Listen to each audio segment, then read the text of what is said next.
ఇలాంటి వాళ్ళ స్టోరీ ఈ ప్రపంచానికి తెలియాలని చెప్పేసి నేను హైదరాబాద్ నుంచి కరీంనగర్ వచ్చాను సార్. ఎలా అమ్మా ఇక్కడ దాకా తెచ్చారు దేవేందర్ సార్ని అంటే పాపం కన్నీళ్ళు పెట్టేసుకున్నారు. నాకు కనిపిస్తున్నాయి కన్నీళ్ళు, అమ్మ కన్నీళ్ళ నుంచి. అలాంటిది మిమ్మల్ని అక్కడ దింపేసి వస్తున్నప్పుడు అమ్మ ఏడుస్తూ వచ్చే ఉంటుంది నాకు తెలిసి. ఆ టైంలో మీకు ఎలా అనిపించింది సార్? ఆ టైంలో మా స్కూల్లో కొత్త వార్డెన్ మేడం ఉంటుంది అన్నమాట యాక్చువల్గా సార్, పద్మ మేడం అని. తను మా పేరెంట్స్కి ఆ మేడం చాలా ధైర్యం చెప్పింది, నేను చూసుకుంటా, ఓకే, నేను మీకేం బాధ లేదు. ఇక నాకు కొంచెం అంటే మంచిగా మెచ్యూరిటీ కానీ మాట్లాడే తత్వం కానీ కొంచెం 7th క్లాస్ వరకు వచ్చినాక నాకు మంచిగా అలవాటు అయింది సార్. అంటే ఇట్లా మన ఫ్రెండ్స్తో మనం ఎట్లా ఉండాలి, ఎట్లా మాట్లాడాలి, అంటే మనకంటే పెద్దవాళ్ళని ఎట్లా డీల్ చేయాలి, ఎవరితో ఎట్లా ఆర్గ్యుమెంట్ చేయగలగాలి అని అప్పుడు నాకు అలవాటైంది.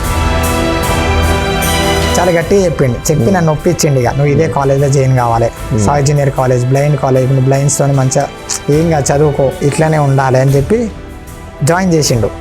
జాయిన్ చేసినప్పుడు నా ఫీలింగ్ ఏంటంటే నాకు అసలు కొంచెం కూడా ఫ్రీడమ్ లేదు.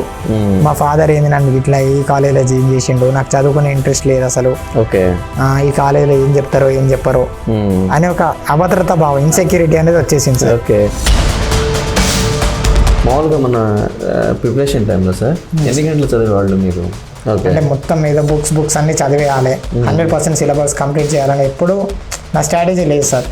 నేను చదివిన ఒక 60% అయినా పర్ఫెక్ట్గా చదవాలి, అంతేగాని మనకు రాంది మళ్ళీ ప్లస్ నాకు రాంది ఎక్కువ పట్టుబట్టి చదవాలి అనేది కాకుండా నాకు వచ్చిన దాంట్లో మ్యాక్సిమం స్కోర్ తెచ్చుకుంటే చాలు అనే ఫీలింగ్ ఉంటుండే sir.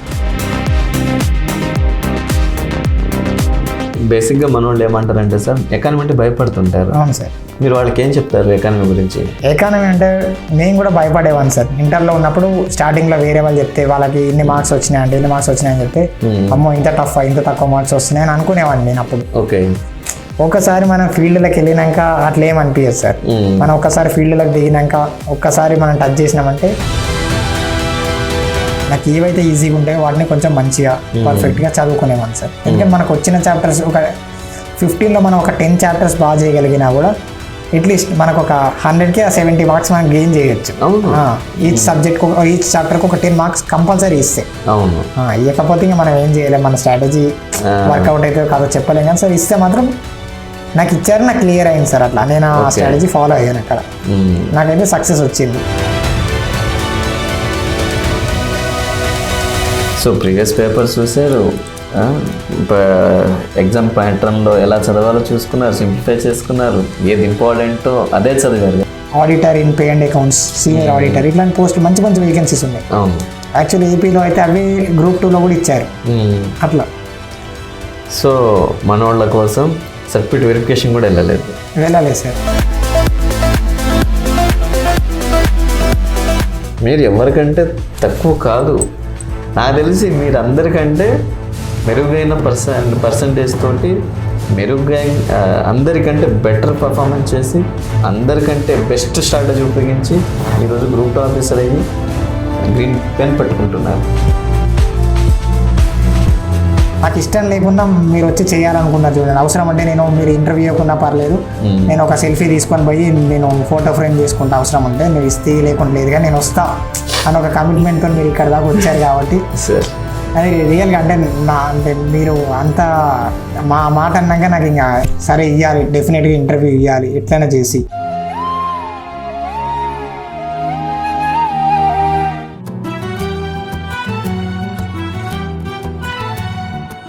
Welcome to Bhishma academy. నేను మీ బీకే రావు.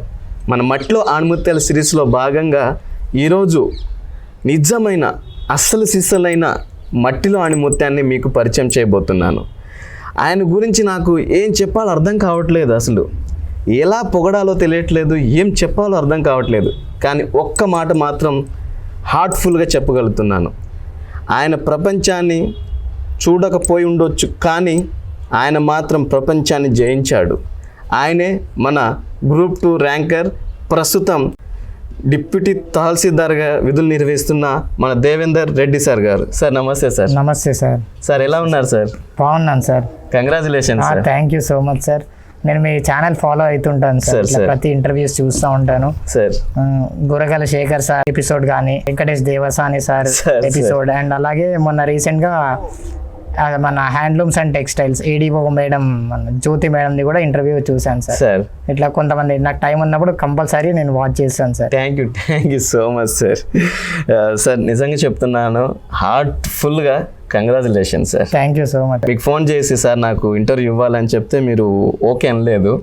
నేను మిమ్మల్ని బాగా ఫోర్స్ చేయాల్సి వచ్చింది. నేను నిజంగా చెప్తున్నాను, కెమెరా ముందు ఐఎమ్ రియల్లీ సారీ సార్. కానీ మీలాంటి వాళ్ళ స్టోరీ ఈ ప్రపంచానికి తెలియాలని చెప్పేసి నేను హైదరాబాద్ నుంచి కరీంనగర్ వచ్చాను సార్. ఎస్ సార్, మీరు అంత దూరం నుండి వచ్చినందుకు చాలా thank you so much sir. Thank you sir. యాక్చువల్గా ఏంటంటే అది నా ప్రాబ్లమే సార్, నాకు ఇన్ఫీరియారిటీ కాంప్లెక్స్ అంటే కొంచెం ఇంట్రోవర్డ్ అంటారు కదా, అలా ఉండడం వల్ల నేను ఇవ్వలేకపోతాను సార్. చిన్నప్పటి నుండి కూడా నాకు స్టేజ్ ఫిగర్ అంటే చాలా, నేను ఎప్పుడు కూడా ఒక స్పీచ్ అసెంబ్లీలో ఇవ్వడం కానీ, స్కూల్ ఏజెస్లో కానీ ఎప్పుడు కూడా నాకు అట్లా లేదు. ఏం లేదు సార్, ప్రశాంతంగా ఉండండి. మన భీష్మ అకాడమీ ఆస్పిరెంట్స్ ఎలా ఉంటారంటే మన దగ్గర నుంచి ఏది తీసుకోవడానికైనా రెడీగా ఉన్నారు. నిజం చెప్తున్నాను, నాకు దేవేందర్ రెడ్డి సార్ గురించి ఏం తెలియదండి. సార్ ఏం చెప్తే అదే నేను మీ ముందే ఉంచుతాను. సార్ దేవేందర్ సార్, మన ఆస్పిరెంట్స్ కోసం మీ గురించి, మీ బాల్యం గురించి సార్. ఫస్ట్ మన భీష్మ అకాడమీ ఆస్పిరెంట్స్ అందరికీ, అంటే ఎవరైతే ఈ వీడియో చూస్తారో వాళ్ళందరికీ thank you so much. And చాలా మంది నేను అనుకునేది ఏంటంటే సార్, జాబ్ రానంత మాత్రాన సక్సెస్ లేనట్టయితే కాదు. అవును సార్. చాలా మంది ఇప్పుడు 783 అంటే గ్రూప్ 2లో ఇంకా మిగతా మిగిలిన వాళ్ళంతా లేనట్టు కాదు, ఏదో వాళ్ళకి ఎంతో కొంత లక్ ఫేవర్ కాకపోవడం వల్ల ఏదో సిచ్యువేషన్ లో కాకపోయి ఉండొచ్చు, అంతేగాని నెక్స్ట్ టైం వాళ్ళు డెఫినెట్ గా ఏదో ఒక రోజు ఏదో ఒక ఫీల్డ్ లో గ్రూప్ 2 కాకుండా 3 ఏదో ఒక ఫీల్డ్ లో మాత్రం వాళ్ళు డెఫినెట్లీ వాళ్ళకున్న టాలెంట్ తోని ఉపయోగపడాలి. లేకుంటే ఏది రాకున్నా వాళ్ళకి మంచి నాలెడ్జ్ ఉంటే కోచింగ్ ఇచ్చైనా సక్సెస్ కావచ్చు. అట్లా ఎంతో మంది ఏ గ్రూప్స్ రాయని వాళ్ళు కూడా చాలా మంది కోచింగ్ చేయడానికి ముందుకు వస్తున్నారు. అలాంటప్పుడు మనం ఇంత ప్రిపేర్ అయినప్పుడు వేరే వాళ్ళకి మనం సపోర్ట్ చేయొచ్చు, కోచింగ్ ఇచ్చి ఏదో ఒకటి చేసి అట్లా సెటిల్ అవ్వచ్చు. ఏం కాదు, ఎవరు భయపడాల్సిన, అంటే ఇది మాకు లేదు, అది పోయింది, ఈ జాబ్ పోయింది అని డిప్రెషన్లో పోవాల్సిన అవసరం లేదు. ఇంకా నా పర్సనల్ లైఫ్లోకి వస్తే సార్, నేను బై బర్త్ బ్లైండ్ సార్. యాక్చువల్గా మా పేరెంట్స్. సార్ మీరు బ్లైండ్ కాదు సార్, అది సార్ యాక్చువల్గా అంటే విజన్ లేదు సార్ నాకు. యాక్చువల్గా బై బర్త్ అంటే విజన్ లేదు. మీరు అలా ఫీల్ అవ్వకండి, మీరు ప్రపంచానికి జయించారు. యాక్చువల్గా మా పోరాడుతున్నారు, నిత్యం పోరాడుతున్నారు లైఫ్ తోటి. అంటే యాక్చువల్గా మా ఫాదర్ నేమ్ వచ్చి Tirupati Reddy sir. Okay sir. మా ఫాదర్ వచ్చి టీచర్. ఓకే. 2002లో జాబ్ వచ్చింది సార్. పుట్టిన తర్వాత నేను పుట్టాక వచ్చింది సార్. నేను 2000లో పుట్టాను, మా డాడీకి 2002లో వచ్చింది సార్. మా మదరు వ్యవసాయం చేసేది సార్. చిన్నప్పటి నుండి అయినా సరే చాలా కష్టపడి.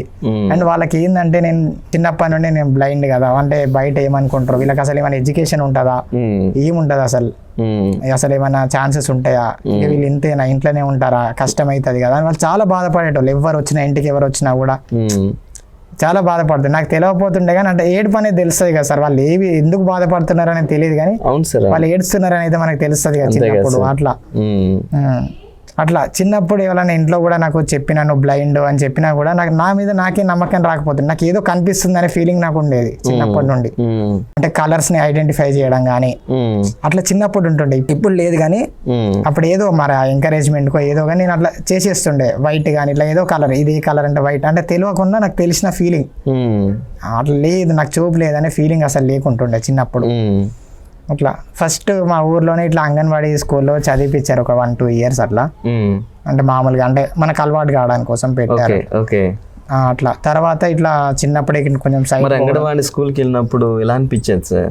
ఎలా అనిపించేది అంటే మనకు అంత అవేర్నెస్ లేకపోతుండే సార్. ఎట్లా అంటే ఇక కామన్ గా పోవడం రావడం, మనం చిన్నప్పుడు మనం ఇంకా పిల్లలం అంటేనే ఎంతో కొంత మనం ఏం చేసినా కూడా ఇక పాపం కనిపించదు కదా అన్నట్టు ఆలోచించే వాళ్ళందరూ. అట్లా ఆదా ఉంటుండే. అట్లా ప్రోగ్రెస్ అవ్వడం జరిగింది సార్. ఇంకా చిన్నప్పుడే మా పేరెంట్స్ ఇట్లా ఎల్వి ప్రసాద్ ఐ ఇన్స్టిట్యూట్ కి తీసుకెళ్లారు. అంటే వేరే వాళ్ళ అంటే సజెషన్స్ తోని ఐ హాస్పిటల్కి తీసుకెళ్లి చెక్ చేపిస్తే వాళ్ళు ఇట్లా చెప్పారు, మీకు నర్వస్ ప్రాబ్లం ఉంది, ఇట్లా ప్రాబ్లం ఉంది కాబట్టి మీకు ఎప్పటికీ సైట్ అయితే రాదు అని చెప్పి. యాక్చువల్గా నా లెఫ్ట్ ఐ డ్యామేజ్ అయ్యి సార్. ఆ డ్యామేజ్ అయిందని చెప్పి ప్లాస్టిక్ ఐ పెట్టించారు.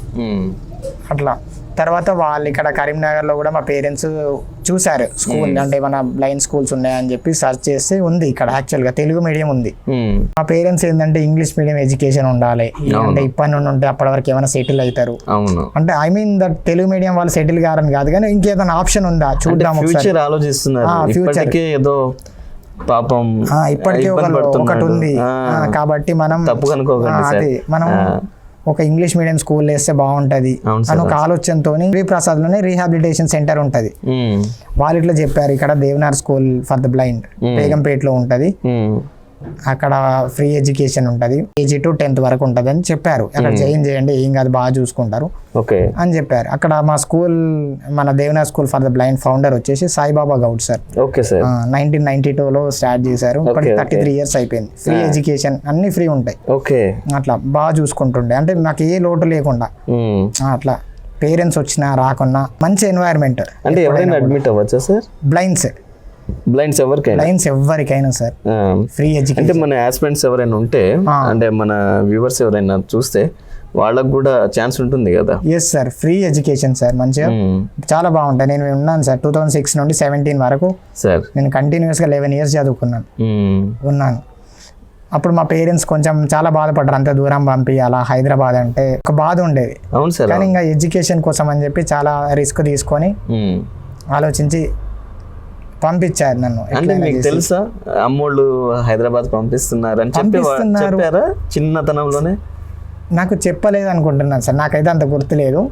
కానీ తీసుకెళ్లారు ఒక దగ్గర, అంటే ఇక ఆడ మనల్ని వదిలేశారు, అంటే ఆ హాస్టల్లో వేసారు.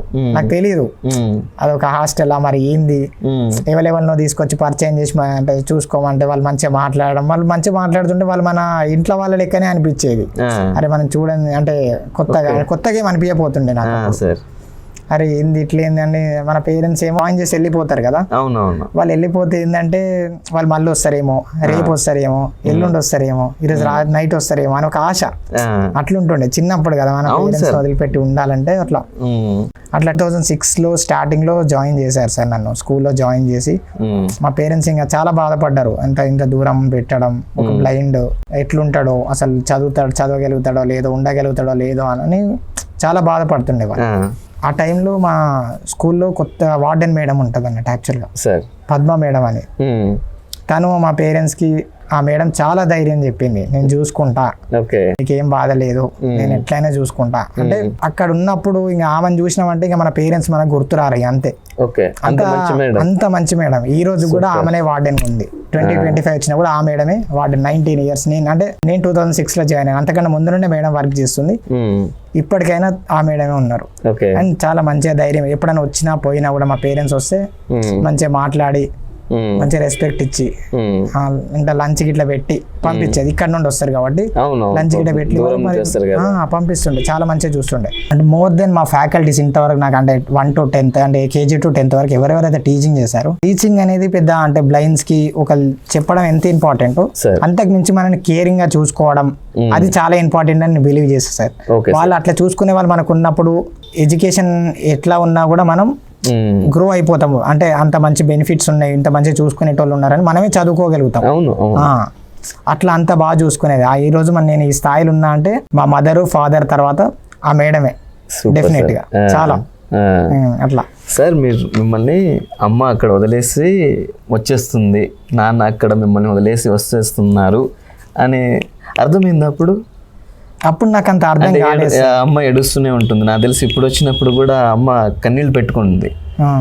మీతో మీ గురించి అడగగానే ఒక్క మాట చెప్పగానే, అమ్మ ఎలా అమ్మ ఇక్కడ దాకా తెచ్చారు దేవేందర్ సార్ని అంటే, పాపం కన్నీళ్ళు పెట్టేసుకున్నారు.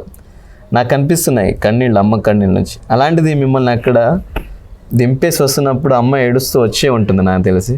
ఆ టైంలో మీకు ఎలా అనిపించింది సార్? అంటే అమ్మ వెళ్ళిపోతుంది, నాన్న వెళ్ళిపోతున్నారు, అంటే మనకు అదే వాయిస్ వినిపిస్తూ ఉంటది. చిన్నప్పటి నుంచి అదే వాయిస్. ఏంటంటే మాకు ఒక పిల్లలు అన్నప్పుడు ఒక సాటిస్ఫాక్షన్ ఉండాలంటే, అంటే రేపు వస్తాం, ఎల్లుండి వస్తాం, నెక్స్ట్ సండే వస్తాం, అట్లా ఏదో ఒకటి చెప్పి ఇంకా అట్లా కొంచెం చేసి వెళ్ళేవాళ్ళు. వాళ్ళ లోపల చాలా బాధపడేవాళ్ళు. కానీ ఇంకా 1-2 రోజులు మంచిగా అనిపించినా కూడా 3వ రోజు పేరెంట్స్ అనే ఒక బాధ అనేది వచ్చేస్తుంది. అవును సార్. అట్లా ఉంటుండే.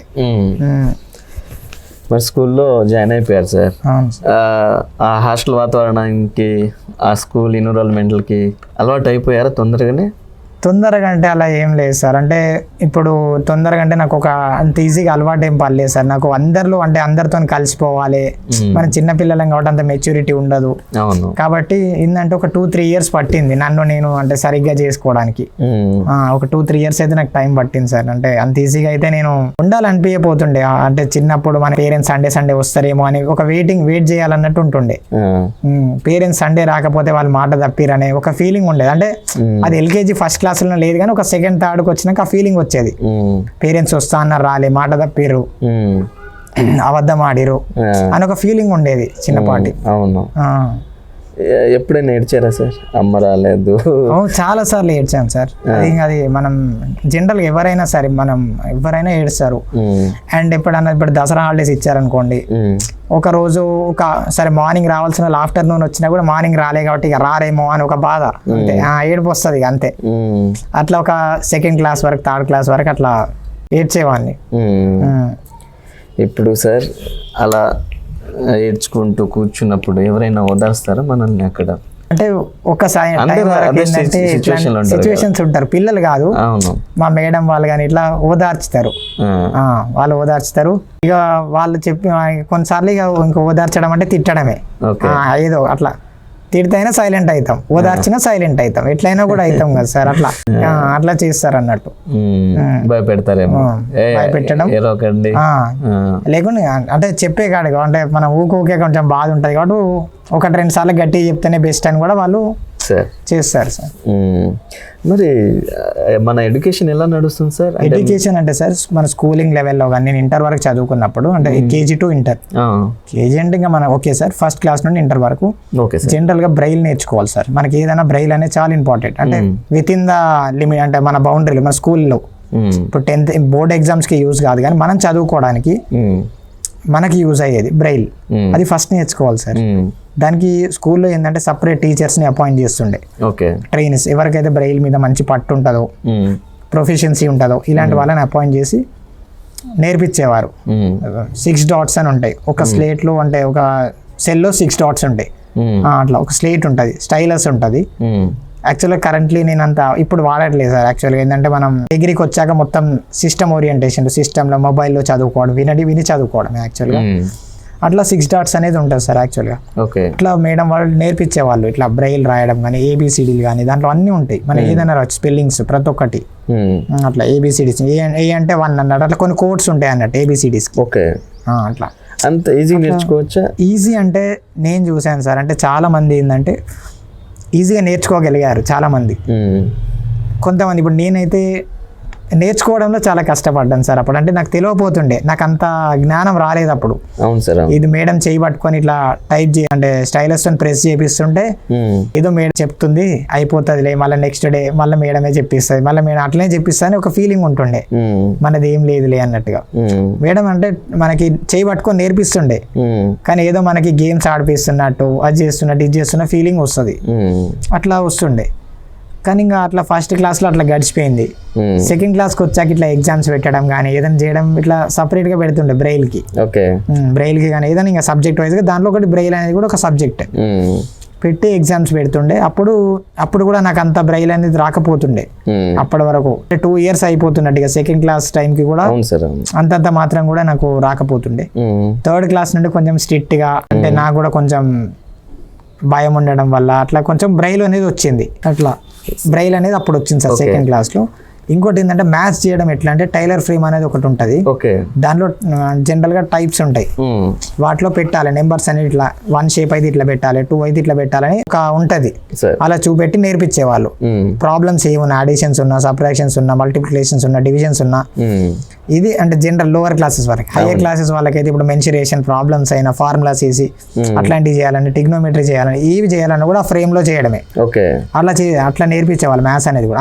అంత స్టాండర్డ్ ఉండేది ఎడ్యుకేషన్ లో, అంటే చాలా బాగా నేర్పించేవారు అట్లా. మరి ఇప్పుడు బ్రెయిన్ నేర్చుకున్నారు, ఆ తర్వాత మన అకాడమిక్ బుక్స్ చదివిస్తారా? అకాడమిక్ బుక్స్ అనేది స్పెషల్గా మా లాంటి వాళ్ళ కోసం బ్రైల్లో ప్రింట్ చేసేవారు. లైబ్రరీ ఉంటుండే, బ్రైల్లో ప్రింట్ చేయించి చదువుకోవడానికి ఉంటుండే సార్, మంచిగా అవైలబుల్గా ఉంటుండే. అలా చదువుకుంటూ 10th క్లాస్ వరకు వచ్చేసారు. 10th క్లాస్ వరకు వచ్చాం సార్. 10th క్లాస్లో ఎన్ని మార్క్స్ వచ్చేసారు? 10th క్లాస్లో 8.8 వచ్చింది సార్ CGPA. సూపర్. అట్లా స్కూల్ టాపరా? స్కూల్ ఏం లేదు సార్, నాకంటే ఫస్ట్ ఉన్నారు చాలా మంది, నాకంటే టాప్ వచ్చింది. కానీ మంచి స్కోర్. మంచి స్కోర్ సార్. నా వరకు నేను సాటిస్ఫై అప్పుడు, ఎందుకంటే నేను యావరేజ్ స్టూడెంట్ అప్పుడు. మనకి స్టడీ ఉంది. నా ఫీలింగ్ ఏంటంటే నెల రోజులు చదివిన అంటే సంవత్సరం చదివిన వానికి 90 వస్తాయి, మనం ఒక్కరోజు చదివిన 60 వస్తాయి అంటే మనమే గ్రేట్ కదా అని ఒక ఆ ఫీలింగ్ ఉంటుండే నాకు జనరల్ గా. అంటే మనమే గ్రేట్, ఒక యాటిట్యూడ్, ఒక ఈగో ఏదైనా కానివ్వండి. అంటే ఫ్యాకల్టీస్ తో కూడా కొంచెం హార్ష్గా, అంటే మన అంటే 7th 8th వచ్చినాక కొంచెం హార్ష్గా ఉండడం, అంటే మనకు మనం ఎక్కువ అని ఊహించుకోవడం కానీ అలా ఉంటుండే జనరల్ గా నా ఫీలింగ్. 6th వరకు చాలా సైలెంట్గా ఉండేవాడిని. 7th 8th వచ్చాక కొంచెం మనం హై లెవెల్, మనల్ని మనం ప్రూవ్ చేసుకోవాలి, మాట్లాడాలి. మనం వాళ్ళతో ఆర్గ్యుమెంట్ పెట్టుకున్నామంటే వాళ్ళ మీద మనం గెలిచేదాకా ఫైట్ చేయాలి. అట్లా ఆ ఫీలింగ్ ఉంటుండే, చాలా ఈగో ఉంటుండే. కాబట్టి ఏంటంటే మనకి అన్నీ ఉంటుండే, ఆ ఈగో ఉంటేనే రెస్పెక్ట్ ఉంటుందేమో అని నా ఫీలింగ్. అలా ఉంటుండే నాకు. అట్లా ఉండిగా మంచిగా 10th క్లాస్ అంటే యావరేజ్ చదివాను. పేరెంట్స్ ఫోన్ చేసినా కూడా బాగా చదువుతున్నా అంటే బాగా చదువుతున్నా అని చెప్పేవాడిని, కానీ నేను ఎప్పుడు కూడా వాళ్ళు అనుకునేంత లెవెల్లో నేను చదవలేదు 10th క్లాస్ వరకు కూడా. వాళ్ళకి ఏంటంటే వాళ్ళకి ఒకటే సార్, ఏం చేసినా కూడా మంచిగా చదువుకోవాలి, మంచిగా చదువుకుంటే చాలు, మేము ఏదన్నా చేస్తాం, ఎంతైనా నువ్వు ఎక్కడన్నా చదువుకో. ఈ రోజు ఫ్రీ ఎడ్యుకేషన్ ఉంది, ఒకవేళ పైసలు పెట్టేది ఉన్నా కూడా మేము ఎంతైనా పెట్టి చదివిస్తాం, కానీ నువ్వు మంచిగా చదువుకోవాలి అనేది ఒకటి ఉండే వాళ్ళకి. కానీ వాళ్ళు ఆ టైంలో ప్రతి సండే ఫోన్ చేసినా కూడా ల్యాండ్ లైన్ ఫోన్ చేస్తారు అన్నట్టు, వార్డెన్ మేడం ఇస్తుంది, ప్రతి సండే రోజు ఫోన్ చేయొచ్చు, చేసి మంచిగా చదువుకున్నావా అని అడుగుతుండే. చదువుకున్నా అని చెప్తుండే, కానీ అంత బాగా చదువుకోపోతుండే నేను యావరేజ్ గా. ఇప్పుడు ఎగ్జామ్ 3 months ఉందంటే లాస్ట్ ఒక 1 week 2 weeks ముందు అట్లా ఎగ్జామ్ రేపు ఉందంటే అంతకన్నా ముందు రోజు అలా చదువుతుండే. ఏదో మన ఆ రోజుకి పాస్ అయితే అయిపోతుంది. ఈవెన్ ఫైనల్ ఎగ్జామ్స్ కూడా అంతే, ఒక 10 days ముందు చదువుకుందాంలే, ఏం కాదు మనకి ఎట్లయినా వస్తుందిలే, పాస్ మందం వస్తే చాలు, 8.5 అట్లా వస్తే చాలు అనే ఫీలింగ్ ఉండేది. మనం అంత పెద్ద స్కోరు మనం ఎక్స్పెక్టేషన్ పెట్టుకునేది ఏముందని అట్లా ఉండేది 10th క్లాస్ వరకు. ఏముందిలే మనమే గ్రేట్, మనం ఒక్కరోజు చదివినా మనమే గ్రేట్ అని అట్లా ఉంటుండే సార్ యాక్చువల్గా. చిన్నతనంలో ఇది చెయ్యాలనుకొని చెయ్యలేనిది ఏదైనా ఉందా? అట్లా చాలా ఉన్నాయి సార్. నాకు ఎట్లా అంటే 2nd క్లాస్లో నేను ఇట్లా మంచి ఫస్ట్ ర్యాంక్ వస్తే నాకు సైకిల్ కొనిస్తా అన్నారు మా పేరెంట్స్. కొనిచ్చారా? లేదు సార్, నేను వచ్చాను కానీ కొనియలేదు. అట్లా నాకు ఇక అప్పుడు కూడా కొంచెం ఇక ఇట్లానే అబద్ధమే చెప్తారేమో పేరెంట్స్, ఇక వాళ్ళు కొన్ని అంటే చాలా బాధపడేటోళ్ళు. నేను ఎట్లా అంటే ఈ ఏజ్ లో ఉన్న పిల్లలు 3rd 4th వస్తే చాలా మెచ్యూరిటీ చూపెడుతున్నారు, కానీ ఆ రోజులలో నేను 3rd 4th ఉన్నప్పుడు నాకు ఇంత మెచ్యూరిటీ లేకపోతుండే. ఎవరన్నా మనకంటే పెద్దవాళ్ళు ఉంటే వాళ్ళని ఏదో ఒకటి అనడం, తిట్టడం, తెలియకని వాళ్ళు కూడా పాపం బ్లైండ్ కదా అని, తెలియదు కదా అని లైట్ తీసుకునేటోళ్ళు. నాకు తెలియదు కదా అని, చిన్న పిల్లగాడు కదా అని. మళ్ళీ 4th 5th వచ్చే వరకు ఇట్లా స్విమ్మింగ్ నేర్చుకోవాలని అనిపించింది. మా బ్రదర్ ఇట్లా వెళ్తుండే, వెనకాల ఇట్లా క్యాన్ పట్టుకొని వెళ్తారు కదా సార్, వాళ్ళు వెళ్తుండే, నాకు కూడా వెళ్ళాలనే ఫీలింగ్ ఉంటుండే. కనిపించకున్నా సరే వాళ్ళు నేర్చుకుంటారు అంతే సార్. వాళ్ళు నేర్చుకున్నప్పుడు నాకెందుకు రాదు, వాళ్ళు కూడా వాళ్ళ మనుషులే నేను మనిషినే కదా, అట్లా నాకు ఆ ఫీలింగ్ ఉండేది. ఆ ఫీలింగ్ తో పోతా అన్న కూడా వాళ్ళు పంపించపోతుండే.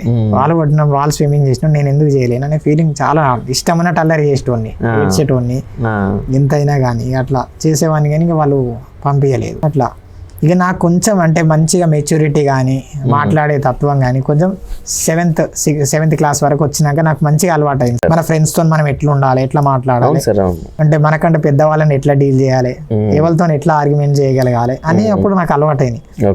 అందుకే మా ఫ్యాకల్టీస్ కూడా చెప్పేటోళ్ళు, నువ్వు లాయర్ అయితే బాగుంటది అని చెప్పేటోళ్ళు అప్పుడు. అలా లేదు సార్, అట్లేం లేదు, కానీ అప్పుడు వాళ్ళు అనేవాళ్ళు అంతే. ఇంకోటి ఏంటంటే సార్, చెప్పండి, స్కూల్లో ఉన్నప్పుడు మాకు జనరల్ అవేర్నెస్ మీద కొంచెం మంచిగా వినాలి, అది ఇదేంటంటే కొంచెం సీనియర్స్ తో పరిచయం చేసి వాళ్ళ క్లాస్ లో ఏముంటుందో అవన్నీ తెలుసుకుంటే, హిస్టరీ గురించి, వాటి గురించి, వీటి గురించి ఊకే మాట్లాడుకుంటుండే. జీకే నేర్చుకోవాలని చాలా ఇంట్రెస్ట్ ఉంటుండే సార్. ఇక చాలా మంది సీనియర్స్ దగ్గరికి వెళ్తే వాళ్ళు కొంచెం ఇంట్రెస్ట్ చూపెట్టబోతుండే, మీరు చిన్న పిల్లలు మీకు ఎందుకు అన్నట్టు ఉంటుండే చాలా మంది. అట్లా కొంతమంది ఎవరో ఒకరు బాగా హెల్ప్ చేసేటోళ్ళు, మంచిగా అంటే ఎవరో ఒకరు అడగంగా జీకేలే మన క్వశ్చన్స్ చెప్పడం అది బాగా అలవాటు అయిపోతుండే. ఇంట్రెస్ట్ వచ్చింది, ఓ ఇది మనం తెలుసుకోగలుగుతున్నాం కదా చాలే అని ఒక ఫీలింగ్ ఉంటుండే. ఎప్పుడన్నా అంటే ప్రేయర్ టైంలో, అసెంబ్లీ టైంలో క్విజెస్ పెట్టిన అంటే మంచిగా ఆన్సర్ చేస్తుండే, అట్లా కొంచెం మంచిగా అనిపిస్తుండే. బాగా యాక్టివ్, చాలా యాక్టివ్ సార్, ఓవర్ యాక్టివ్. ఇంకా జెమ్ స్టడీ అనేది మాత్రం యావరేజ్. ఏం కాదు సార్, స్టడీ అనేది కామన్ గా వచ్చేస్తుంది. అట్లా ముందు మనం జమ్ముకుంటే స్టడీ కూడా దాంట్లో భాగమే. ఆ తర్వాత వచ్చేస్తుంది మన హార్డ్ వర్క్ చేసేస్తే. ఆ తర్వాత ఇంటర్ వచ్చేసారు. ఇంటర్ వచ్చే ముందు ఏంటంటే 10th అయిపోయాక మా ఫాదర్ ఏమంటారు అంటే యాక్చువల్గా మా కాలేజీ స్కూల్ అంటే మా స్కూల్ది ఒక కాలేజ్ ఉంది సార్ ఇక్కడ, సాయి జూనియర్ కాలేజ్ అని పంచ్లాల్పేట్ బైబుల్ హౌస్. ఇక్కడ అంటే మన సికింద్రాబాద్ నుండి ఇట్లా 40 నెంబర్ బస్ ఎక్కితే వెళ్తారు. ఓకే, అక్కడ ఉంది. సేమ్ కొలాబరేషన్ అంటే ఈ సార్దే, Saibaba Goud sir founder. Okay, ఆ సార్దే. అక్కడ అదే కాలేజ్కి జాయిన్ చేయాలని మా ఫాదర్ అంటుండు. బ్లైండ్ కాలేజ్, బ్లైండ్సే కదా, అక్కడనే చదువుకోవాలి, మంచిగా ఉంటుంది, ఫ్రీ ఎడ్యుకేషన్ కదా అని మా ఫాదర్ అంటారు. నేనేం చెప్పానంటే మంచిగా ఇంక్లూజివ్ ఎడ్యుకేషన్ ఉండాలి, నార్మల్స్తో ఉండాలి, నాకు ఫ్రీడమ్ ఉండాలి, నేను బయట హాస్టల్లో ఉండాలి, ఫోన్లు వాడాలి, ఇవన్నీ నాకు ఫెసిలిటీస్ కావాలి. ఇంటర్మీడియట్ స్టార్టింగ్ లో ఇట్లా ఉంటే నాకు మంచిగా ఉంటది. ఆ హాస్టల్లో ఉంటే ఊకే ఫోన్లు వాడని ఏం చేయరు, నాకు కష్టం అవుతుంది. ఇంటర్మీడియట్కి వచ్చినాక ఇవన్నీ నాకు ఇంట్రెస్ట్ ఉండదు అంటే ఇక మా ఫాదర్ చాలా చెప్పి చాలా గట్టిగా చెప్పి నన్ను ఒప్పించిండి. ఇక నువ్వు ఇదే కాలేజ్లో జాయిన్ కావాలి, Sai junior college, blind college, blinds తోని మంచిగా ఇంకా చదువుకో, ఇట్లానే ఉండాలి అని చెప్పి జాయిన్ చేసిండు. జాయిన్ చేసినప్పుడు నా ఫీలింగ్ ఏంటంటే నాకు అసలు కొంచెం కూడా ఫ్రీడమ్ లేదు. మా ఫాదర్ ఏంది నన్ను ఇట్లా ఈ కాలేజ్లో జాయిన్ చేసిండు, నాకు చదువుకునే ఇంట్రెస్ట్ లేదు అసలు, ఈ కాలేజ్లో ఏం చెప్తారో ఏం చెప్పారో అని ఒక అభద్రతా భావం, ఇన్సెక్యూరిటీ అనేది వచ్చేసింది సార్. ఆ టైంలో ఏంటంటే ఇక ఒక 2 months గడిచినాక కూడా నాకు అదే ఫీలింగ్ ఉంది, ఏంది ఇదంతా నేను అనవసరంగా వచ్చినా అనే ఫీలింగ్ ఉండే. అట్లా అందరు పరిచయం అవుతున్నారు, నా ఫ్రెండ్స్ కూడా జాయిన్ అయినా కూడా నాకు అదే ఫీలింగ్ ఉంది. అట్లా అందరు పరిచయం అయినాక ఏంటంటే నేను కొన్ని గమనించాను. అప్పుడు ఏంటంటే కొంచెం అప్పుడు కొంచెం నాకు ఈగో తగ్గుతూ వచ్చింది. ఆ టైంలో కొంచెం అరే కొంచెం సైలెంట్గా ఉండాలి మనం, అంటే వేరే వాళ్ళు వచ్చారు కదా, మన వాళ్ళు కాదు కదా అందరూ, మనం అంటే హార్ష్గా ఉండొద్దు ఎవరితో అని ఆ టైంలో నాకు అనిపించుండే. ఇక ఇంకోటి ఏంటంటే అక్కడ ఏంటంటే బాగా మాట్లాడితే లీడర్ గారు, అక్కడ ఏంటంటే సెకండ్ ఇయర్ వాళ్ళని మంచి హెడ్గా లీడర్గా చేసేవాళ్ళు అక్కడ కాలేజ్లో. అది ఎవరు టాపర్కి ఎవరు వస్తారో, ఫస్ట్ ర్యాంక్, సెకండ్ ర్యాంక్, ఇట్లా మంచి మార్క్స్ వచ్చిన వాళ్ళకి మంచి హోదా ఉంటుండే. ఎవరైనా వాళ్ళ దగ్గర రావడం, జూనియర్స్ వాళ్ళకి మంచి రెస్పెక్ట్ ఇవ్వడం అలా ఉంటుండే. దాన్ని చూసి నాకు చాలా ఇంట్రెస్ట్ వచ్చింది, చదువుకోవాలి. ఫస్ట్ చదువుకోవాలంటే మనం లెసన్ చూడడం కాదని చెప్పి క్వశ్చన్ పేపర్స్ చూడడం స్టార్ట్ చేశాను అప్పుడు ఇంటర్లోనే. నేను మా ఫ్రెండ్స్ అందరం కలిసి, నాకు టోటల్లీ కాబట్టి వాళ్ళు కొంచెం పార్షియల్లీ ఉంటారు, లో విజన్ వాళ్ళు, చూసి చెప్పేవారు ఈ ఇయర్ ఈ క్వశ్చన్ వచ్చింది నోట్ చేసుకో. నేను నోట్స్ ప్రిపేర్ చేసుకునేవాడిని sir. 10 years question papers, 10 years question papers. ఎందుకంటే ఇప్పుడు 10 years ఒకటే క్వశ్చన్ వచ్చిందంటే డిఫరెంట్ గా మనం చదువుకోవచ్చు, దాన్ని గ్యారంటీగా పట్టేయచ్చు అట్లా అని చెప్పి అట్లా notes 2 marks 2 marks separate, 5 marks 5 marks separate, 10 marks separate, అట్లా అన్ని ప్రిపేర్ చేసుకొని మంచిగా నోట్స్ చేసుకొని బాగా చదువుతుండే. క్లాస్ టైంలో క్లాస్ ఎలా అయినా కూడా స్టడీ అవర్ టైంకి మాత్రం కరెక్ట్ చదువుతుండే. క్లాస్కి అటెండ్ అవ్వడం రాకపోవడం సెకండరీ, అంటే కొంతవరకు వస్తుండే, కానీ నార్మల్ టైంలో లేదు. అంటే జనరల్గా ఏదైనా మనకి ఇష్టం లేని క్లాస్ ఉంటే రాకపోతుండే, ఎందుకులే అన్నట్టు. అంటే ఫ్యాకల్టీస్ ఎవరైతే పట్టించుకోవాలి అన్నట్టుగా అట్లా రాకపోతుండేవి. అంటే ఓవర్ కాన్ఫిడెంట్ ఏదో కావచ్చు సార్, అట్లా రాకపోకుంటుండే. అట్లా కొంచెం ఇక చదువుకుంటుండే, బాగా చదివాను ఫస్ట్ ఇయర్లో. కొంచెం కాన్ఫిడెన్స్ లేకుండా కూడా మంచిగా చదివాను. ఎందుకంటే ఏదో ఒకటి మనం సెకండ్ ఇయర్కి వచ్చినాక మనకి జూనియర్స్ కొంచెం రెస్పెక్ట్ ఇస్తారు, మంచిగా మాట్లాడతారు, తీసి పడేయకుండా మాట్లాడతారు కదా, ఒక సెల్ఫ్ రెస్పెక్ట్ ఉంటుంది కదా అని అట్లా చదువుకున్నాను సార్. ఇంకా ఫస్ట్ ఇయర్ ఎగ్జామ్స్కి రావడానికి ఇంకా ప్రిపేర్ అయ్యి ఎగ్జామ్స్ కూడా వచ్చాయి సార్. February 27th 28th అట్లా ఉండే సార్. ఇంకా మంచిగా చదివాము, రాశాను సార్. మంచి స్క్రైబ్స్ కూడా బాగానే ఇచ్చారండి. మాకు స్క్రైబ్స్ ఏంటంటే యాక్చువల్గా మేము 10th ఎగ్జామ్ రాస్తున్నాం అనుకోండి, 9th క్లాస్ వాళ్ళని ఇస్తారు, కంపల్సరీ 9th క్లాస్ వాళ్ళని ఇవ్వాలి, స్క్రైబ్ ఇవ్వాల్సిందే. అవును. ఓకే, నెక్స్ట్ ఇంటర్ ఎగ్జామ్స్ రాయలేరా సార్ మీరు? రాయలేం సార్ యాక్చువల్గా, ఇప్పుడు కూడా రాయలేం సార్. స్క్రైబ్ ఉండాలి సార్. యాక్చువల్గా ఏంటంటే స్క్రైబ్ ఉండాలి. ఇంటర్కి వచ్చాక ఏంటంటే ఎవరైనా ఎనీ డిగ్రీ వాళ్ళు కానీ, ఎందుకంటే 10th వాళ్ళని ఇవ్వలేరు, ఎందుకంటే 10th వాళ్ళకి అదే టైంలో ఎగ్జామ్స్ ఉంటాయి. అదే 8th 9th వాళ్ళని పంపిస్తే ఏంటంటే వాళ్ళు ఇంత థియరీ రాయలేరు జనరల్ గా ఆన్సర్ రైటింగ్ లో. అట్లా డిగ్రీ వాళ్ళని ఇస్తారు సార్. యాక్చువల్ గా మంచి స్క్రైబ్స్ నే ఇచ్చారు, అండ్ నేను కూడా మంచిగానే పర్ఫామ్ చేశానని నేను అనుకుంటాను ఇప్పుడు కూడా. అట్లా నాకు అప్పుడు 3rd పొజిషన్ వచ్చింది సార్ ఇంటర్ ఫస్ట్ ఇయర్ లో. స్టేట్ మొత్తం కాదు, మా కాలేజ్ లో ఇంకా 2 ఉన్నారు నాకంటే ముందు, వాళ్ళు బాగా వచ్చారు. అట్లా అప్పుడు నాకు కొంచెం కాన్ఫిడెన్స్ గ్రో అయింది. ఓకే మనం చదివితే ఇట్లా రాగలుగుతాం. 446 వచ్చిండే 500కి. ఓకే సిఈసి అయినా పర్లేదు, మనం గట్టిగానే కొట్టినాం, మంచిగానే అనిపించింది నా లోపల. నాకు అప్పుడు కొంచెం ఓకే మంచిగా అనిపించింది. కానీ పేరెంట్స్ కి చెప్తుండే ఈ ఇయర్ ఇంత వచ్చినాయి, నెక్స్ట్ ఇయర్ కూడా ఇట్లా రావు, మీరు 400 వచ్చినా హ్యాపీగా ఉండాలి, 350 వచ్చినా హ్యాపీగా ఉండాలి, ఈసారి అంటే వచ్చినాయి అయిపోయింది అని చెప్పి పదే పదే వాళ్ళ కాన్ఫిడెన్స్ ఉన్నా కూడా వాళ్ళ కాన్ఫిడెన్స్ నేనే దెబ్బ కొడుతుండే, తగ్గిస్తుండే చాలా లో కాన్ఫిడెన్స్ గా. ఎందుకంటే వాళ్ళకి హై కాన్ఫిడెన్స్ ఉందనుకో, తక్కువ వచ్చినాయి అనుకో, వాళ్ళు తర్వాత బాధపడడము, ఆ బాధలో మన మీద కోపం రావడము ఏదో ఒకటి ఉంటది. అదే వాళ్ళకే ముందు మనం లో కాన్ఫిడెన్స్ లో ఉంచినాం అనుకోండి తక్కువ, అప్పుడు ఎక్కువ వస్తే వాళ్ళే ఓకే పర్లేదు మంచిగా వచ్చినాయి. ఒకవేళ దగ్గరలో వచ్చినా కూడా ఏం కాదులే చెప్పినంతనే వచ్చినాయి అని వాళ్ళే ఫీల్ అవుతారు. అట్లా ఆ ఫీలింగ్ లో వాళ్ళని తీసుకెళ్లి పెట్టాలి అనేది నా ఆలోచన. ఇంకా సెకండ్ ఇయర్ లో కూడా ఇట్లా ఇదే కాన్ఫిడెన్స్ అని ఇప్పుడు వచ్చినాయి కాబట్టి నెక్స్ట్ ఇయర్ కూడా ప్రూవ్ చేసుకోవాలి అనే ఉద్దేశంలో బాగా చదివాను సార్. మంచిగానే చదివాను, మంచి స్కోరే వచ్చింది సార్. అప్పుడు కూడా 467 అంటే 913 వచ్చాయి సార్ టోటల్ గా. 446, 467. నాకంటే ఫస్ట్ ఒక అతను ఉన్నాడు, అతను నాకంటే హైయెస్ట్ వచ్చాడు సార్. చాలా డెఫిసిట్ ఎక్కువ, 935 వచ్చాయి అతనికి, నాకు 913 వచ్చాయి. అట్లా చెప్తున్నాను ఎందుకంటే మనకు జాబ్ వస్తే మన ఫస్ట్ ర్యాంక్ అని కాదు కదా సార్, అంటే మనకన్నా ముందున్న వాళ్ళని కూడా చెప్తే అట్లా అని. అయితే కాకపోతే ఏంటంటే సార్ ఇంటర్లో ఉన్నప్పుడు ఒక వెలతి ఏంది మన ఇట్లా ఒక నరకంలో ఉన్నట్టు ఉంటుంది, ఏంది మన పేరెంట్స్ ఇక్కడ వేసారు అనేది ఆ ఫీలింగ్ ఉందని చెప్పాను కదా సార్. కానీ ఇక్కడ మా ఫాదరు 100కి 100 మార్క్స్ తెచ్చుకున్నాడు, నన్ను ఇక్కడ వేసింది కాబట్టి నేను సక్సెస్ అయినా. అదే బయటికి నన్ను పంపించుంటే మా ఫ్రెండ్స్ అంటే ఎవరో ఒకరితో నేను ఎంజాయ్ చేయడం, తిరగడం, స్టడీ కంటే ఎక్కువ ఎంజాయ్మెంట్ మీద ఫోకస్ చేసేవాడిని. అవును సార్, ఫోన్ వాడాలి, రోజు క్రికెట్ చూడాలి, ఇట్లాంటి ఆలోచనలు ఉంటాయి బయట ఉంటాయి. లోపల ఉంటే ఏంటంటే ఎవరో ఒకరు భయం, ఆ భయంతోనన్నా మనం సైలెంట్గా ఉంటాం, చదువుకుంటాం, తిడతారు, ఒకటి మన వాల్యూ పడగొట్టుకోవద్దని ఉంటది. ఇవన్నీ దృష్ట్యా కొంచెం చదువుకోవాలని ఇంట్రెస్ట్ వచ్చింది సార్. అప్పుడు చదివాను, అట్లా ఇంటర్ అయిపోయింది. ఇంటర్ తర్వాత ఏంటంటే గ్రాడ్యుయేషన్ అప్పుడే అయిపోయింది, రిజల్ట్స్ వచ్చాయి అయిపోయింది. అప్పుడు సెంట్రల్ యూనివర్సిటీ ఎగ్జామ్ రాద్దామని కూడా ఉండే, ఇది సపరేట్ ఎగ్జామ్ రాద్దామని అనుకొని అప్లై చేశాను సార్. అప్లై చేశాను కానీ ప్రిపేర్ కాలేదు, ఎందుకంటే మ్యాథ్స్ రీజనింగ్ మనకు రాదు. ఇంగ్లీష్ అంటే ఓకే బెనిఫిట్ అవుట్ చేయగలుగుతాం, ఒక 60-70% మంచిగానే చేయగలుగుతాం సార్. జిఎస్ ఓకే, ఎందుకంటే స్టాటిక్ జీకే కూడా కొంచెం స్కీమ్స్ కానీ intermediate polity economy related questions వస్తాయి కాబట్టి ఓకే, అంటే సోషల్ సైన్సెస్ కదా సార్ మేము తీసుకోవాలి కాబట్టి ఓకే అని చెప్పి నేను ఫిక్స్ అయ్యాను, కొడదాం ట్రై చేద్దాం ఏం కాదని. ఆ లోపలనే ఇట్లా ఒక ఎబిలిటీ ఫౌండేషన్ అంటే ఒక ఫౌండేషన్ ఉంటుంది చెన్నైలో. వాళ్ళు ఏంటంటే ఇట్లా ఒక ఎవ్రీ ఇయర్ ఒక కొంత సమ్ అమౌంట్ ఆఫ్ పీపుల్, కొంతమందికి విహెచ్ అంటే పీడబ్ల్యూడీ కేటగిరీ వాళ్ళకి అంటే ఫ్రీ ఎడ్యుకేషన్ ఇవ్వాలని వాళ్ళు ఒక స్కీమ్ తో రన్ అవుతా ఉంటారు, ఒక పాలసీ. వాళ్ళు ఏంటంటే వాళ్ళు మా సీనియర్స్ వెళ్ళారు సత్యభామ ఇన్స్టిట్యూట్ కి, వాళ్ళ ద్వారానే వెళ్ళారు.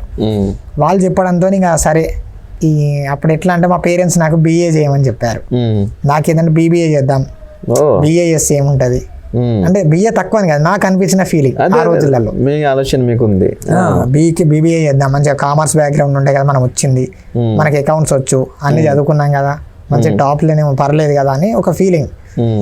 ప్లస్ అక్కడ ఉన్న ఫెసిలిటీస్ అవన్నీ చూసాక నాకు సత్యభామ బెస్ట్ చాయిస్ అనిపించింది. ఇంటర్వ్యూకి వెళ్ళాను, ఇంటర్వ్యూలు ఎట్లయినా మనం అవుతాం, అంటే మనకు మెరిట్ ఉంది కాబట్టి వాళ్ళు ఇంటర్వ్యూ ఒక అంటే ఫార్మాలిటీ ఇచ్చాను సార్. అప్పుడు సెలెక్ట్ చేశారు, అప్పుడు ఇంకా సియు ఎగ్జామ్ కూడా ఉండే, అది కూడా అటెంప్ట్ ఇచ్చాను సార్. అప్పుడు వచ్చింది సార్, సియు కూడా వచ్చింది, హెచ్సియు వచ్చింది సార్. కాకపోతే ఇంకా దీనికే వెళ్ళాను సత్యమామలో. హైదరాబాద్ సెంట్రల్ యూనివర్సిటీ చాలా బెస్ట్ కదా? బెస్ట్ సార్, కానీ ఏంటంటే నాకు బిఏ చేయాలనే ఒక ఇంట్రెస్ట్ లేదు సార్. అది బీబీఏ చేద్దాం, ఏదో ఒకటి మనకి ఒక ప్రైవేట్ సెక్టర్లోనే ఏదో ఒక జాబ్ వస్తుంది అట్లా మా అట్లా అంటే ప్రైవేట్ సెక్టర్ లో జాబ్ చేద్దాం ఆలోచన ఉండే సార్. అంటే అదే వస్తుందేమో, మన గవర్నమెంట్ అంత సీన్ లేదేమో, మనకి ఎందుకు రిస్క్, అది మనకు వచ్చేది కాదు. జాబ్ కంటే ఎక్కువ ప్రైవేట్ వెళ్ళాలి, వెళ్తాం, మనకి ఇదే కావచ్చు, ఇంకా మనకు స్కిల్ ఉంది, నాలెడ్జ్ ఉంది, మాట్లాడే అంత, కనీసం మనం బీబీఏ చేసి ఎంబీఏ చేసి ఒక హెచ్ఆర్ ట్రైన్ ఏదో ఒకటి అయితం కావచ్చు, మంచి ఆఫీసర్ అయితే ఆ ఫీలింగ్ ఉండేది. అట్లా అని చెప్పి ఏంటంటే వెళ్దామని నేను అనుకున్నా, కానీ మా ఫాదర్ కూడా ఇట్లా బిఏ చేసి ఇట్లా బిఏకి వెళ్తే బెస్ట్, హెచ్సియుకి వెళ్తే బెస్ట్ అని చెప్పారు. అండ్ మా రిలేటివ్స్ కూడా ఇట్లా మా తాతయ్య వాళ్ళు కానీ అట్లా చెప్పారు, మీరు హెచ్సియుకి వెళ్తే బెస్ట్, చాలా బాగుంటది, అయినా కూడా నేను అవన్నీ రెఫ్యూజ్ చేసి నేను సత్యభామకి వెళ్ళాను. అంత దూరం వెళ్తున్నా అంటే మా పేరెంట్స్ కూడా బాధ అనిపించింది. ఇంతవరకు హైదరాబాద్లో చదువుకుండు, ఇంకా దూరం పోతుండు. ఆ పోయే టైంలో చాలా బాధపడ్డారు మా పేరెంట్స్ కానీ, చాలా బాధపడ్డారు. బాధపడి కానీ అయినా కూడా ఇంకా మంచి సపోర్ట్ ఉంది నాకు పేరెంట్స్ సైడ్ నుండి. నా ప్లానింగ్ ఎప్పుడైనా ప్రైవేట్ సెక్టర్ సైడ్ ఉండేది. అలా ఉంటున్న టైంలో ఇప్పుడు తెలంగాణ గవర్నమెంట్ ఇట్లా Group 4 నోటిఫికేషన్ ఇష్యూ చేస్తుందని అప్పుడు న్యూస్ వచ్చింది, ఇంత సో అండ్ సో వేకెన్సీస్ అని ఉండే.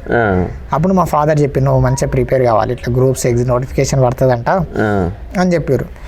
అప్పుడు నేనన్నా ఇవి కష్టం, అసలు మనకు వస్తుందో రాదో డౌటే, నేను ప్రిపేర్ కానీ మన ప్రైవేట్ సెక్టర్ వస్తే బెస్ట్, ఏదో ఒక జాబ్ వచ్చినా మంచిదే, నాకు ఇష్టం లేదని చెప్పిన. కొన్ని రోజులు అయినాక ఇంకా మా డాడీ చాలా కన్విన్స్ చేయడానికి ట్రై చేసిండు నన్ను మధ్యలో చాలా సార్లు. అట్లా న్యూస్ వచ్చినా కొద్ది న్యూస్ విన్నప్పుడల్లా నాకు చెప్పేటోడు కంపల్సరీ ప్రిపేర్ కావాలని. ఇంకా నోటిఫికేషన్ వచ్చినాక అలా గట్టిగా చెప్పిండు మా డాడీ, మంచిగా ప్రిపేర్ కావాలి, నీకు ఫ్యూచర్ ఉంటుంది, నువ్వు చదివితే కన్ఫామ్ గా జాబ్ వస్తుంది.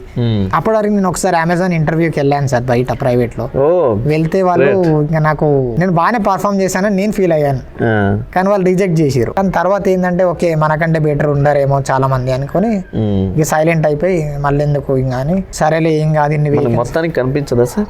మొత్తానికే కనిపించదు sir, totally sir. Group 4 notification వచ్చాక ఇట్లా ఓకే అని ఫిక్స్ అయ్యాను. మా ఫాదర్ కొంచెం చాలా అంటే నాకు బ్యాక్ బోన్ లెక్క ఈ విషయంలో, నువ్వు కంపల్సరీ రాయాలి, రాస్తే వస్తుందని కూడా నాకంటే ఎక్కువ మా ఫాదర్ కి కాన్ఫిడెన్స్.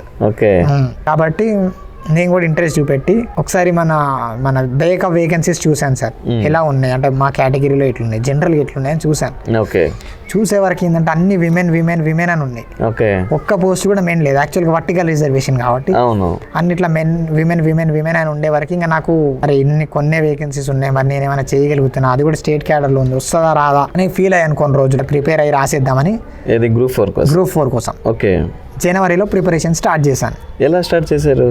ఎలా అంటే సార్ నేను జనరల్గా ఏంటంటే అంతకన్నా ముందే నా BBA అయిపోయే టైంకి అప్పుడప్పుడు నేను కొంచెం జనరల్ నాలెడ్జ్ కోసం ఇట్లా చూసేవాడిని, ఎట్లుంటే Group 2కి ఎట్లుంటే టైం పాస్కి చూసేవాడిని. ఇట్లా అశోక అకాడమీ అని ఉండేది ఆన్లైన్లో, వాళ్ళ వీడియోస్ వినడం స్టార్ట్ చేశాను.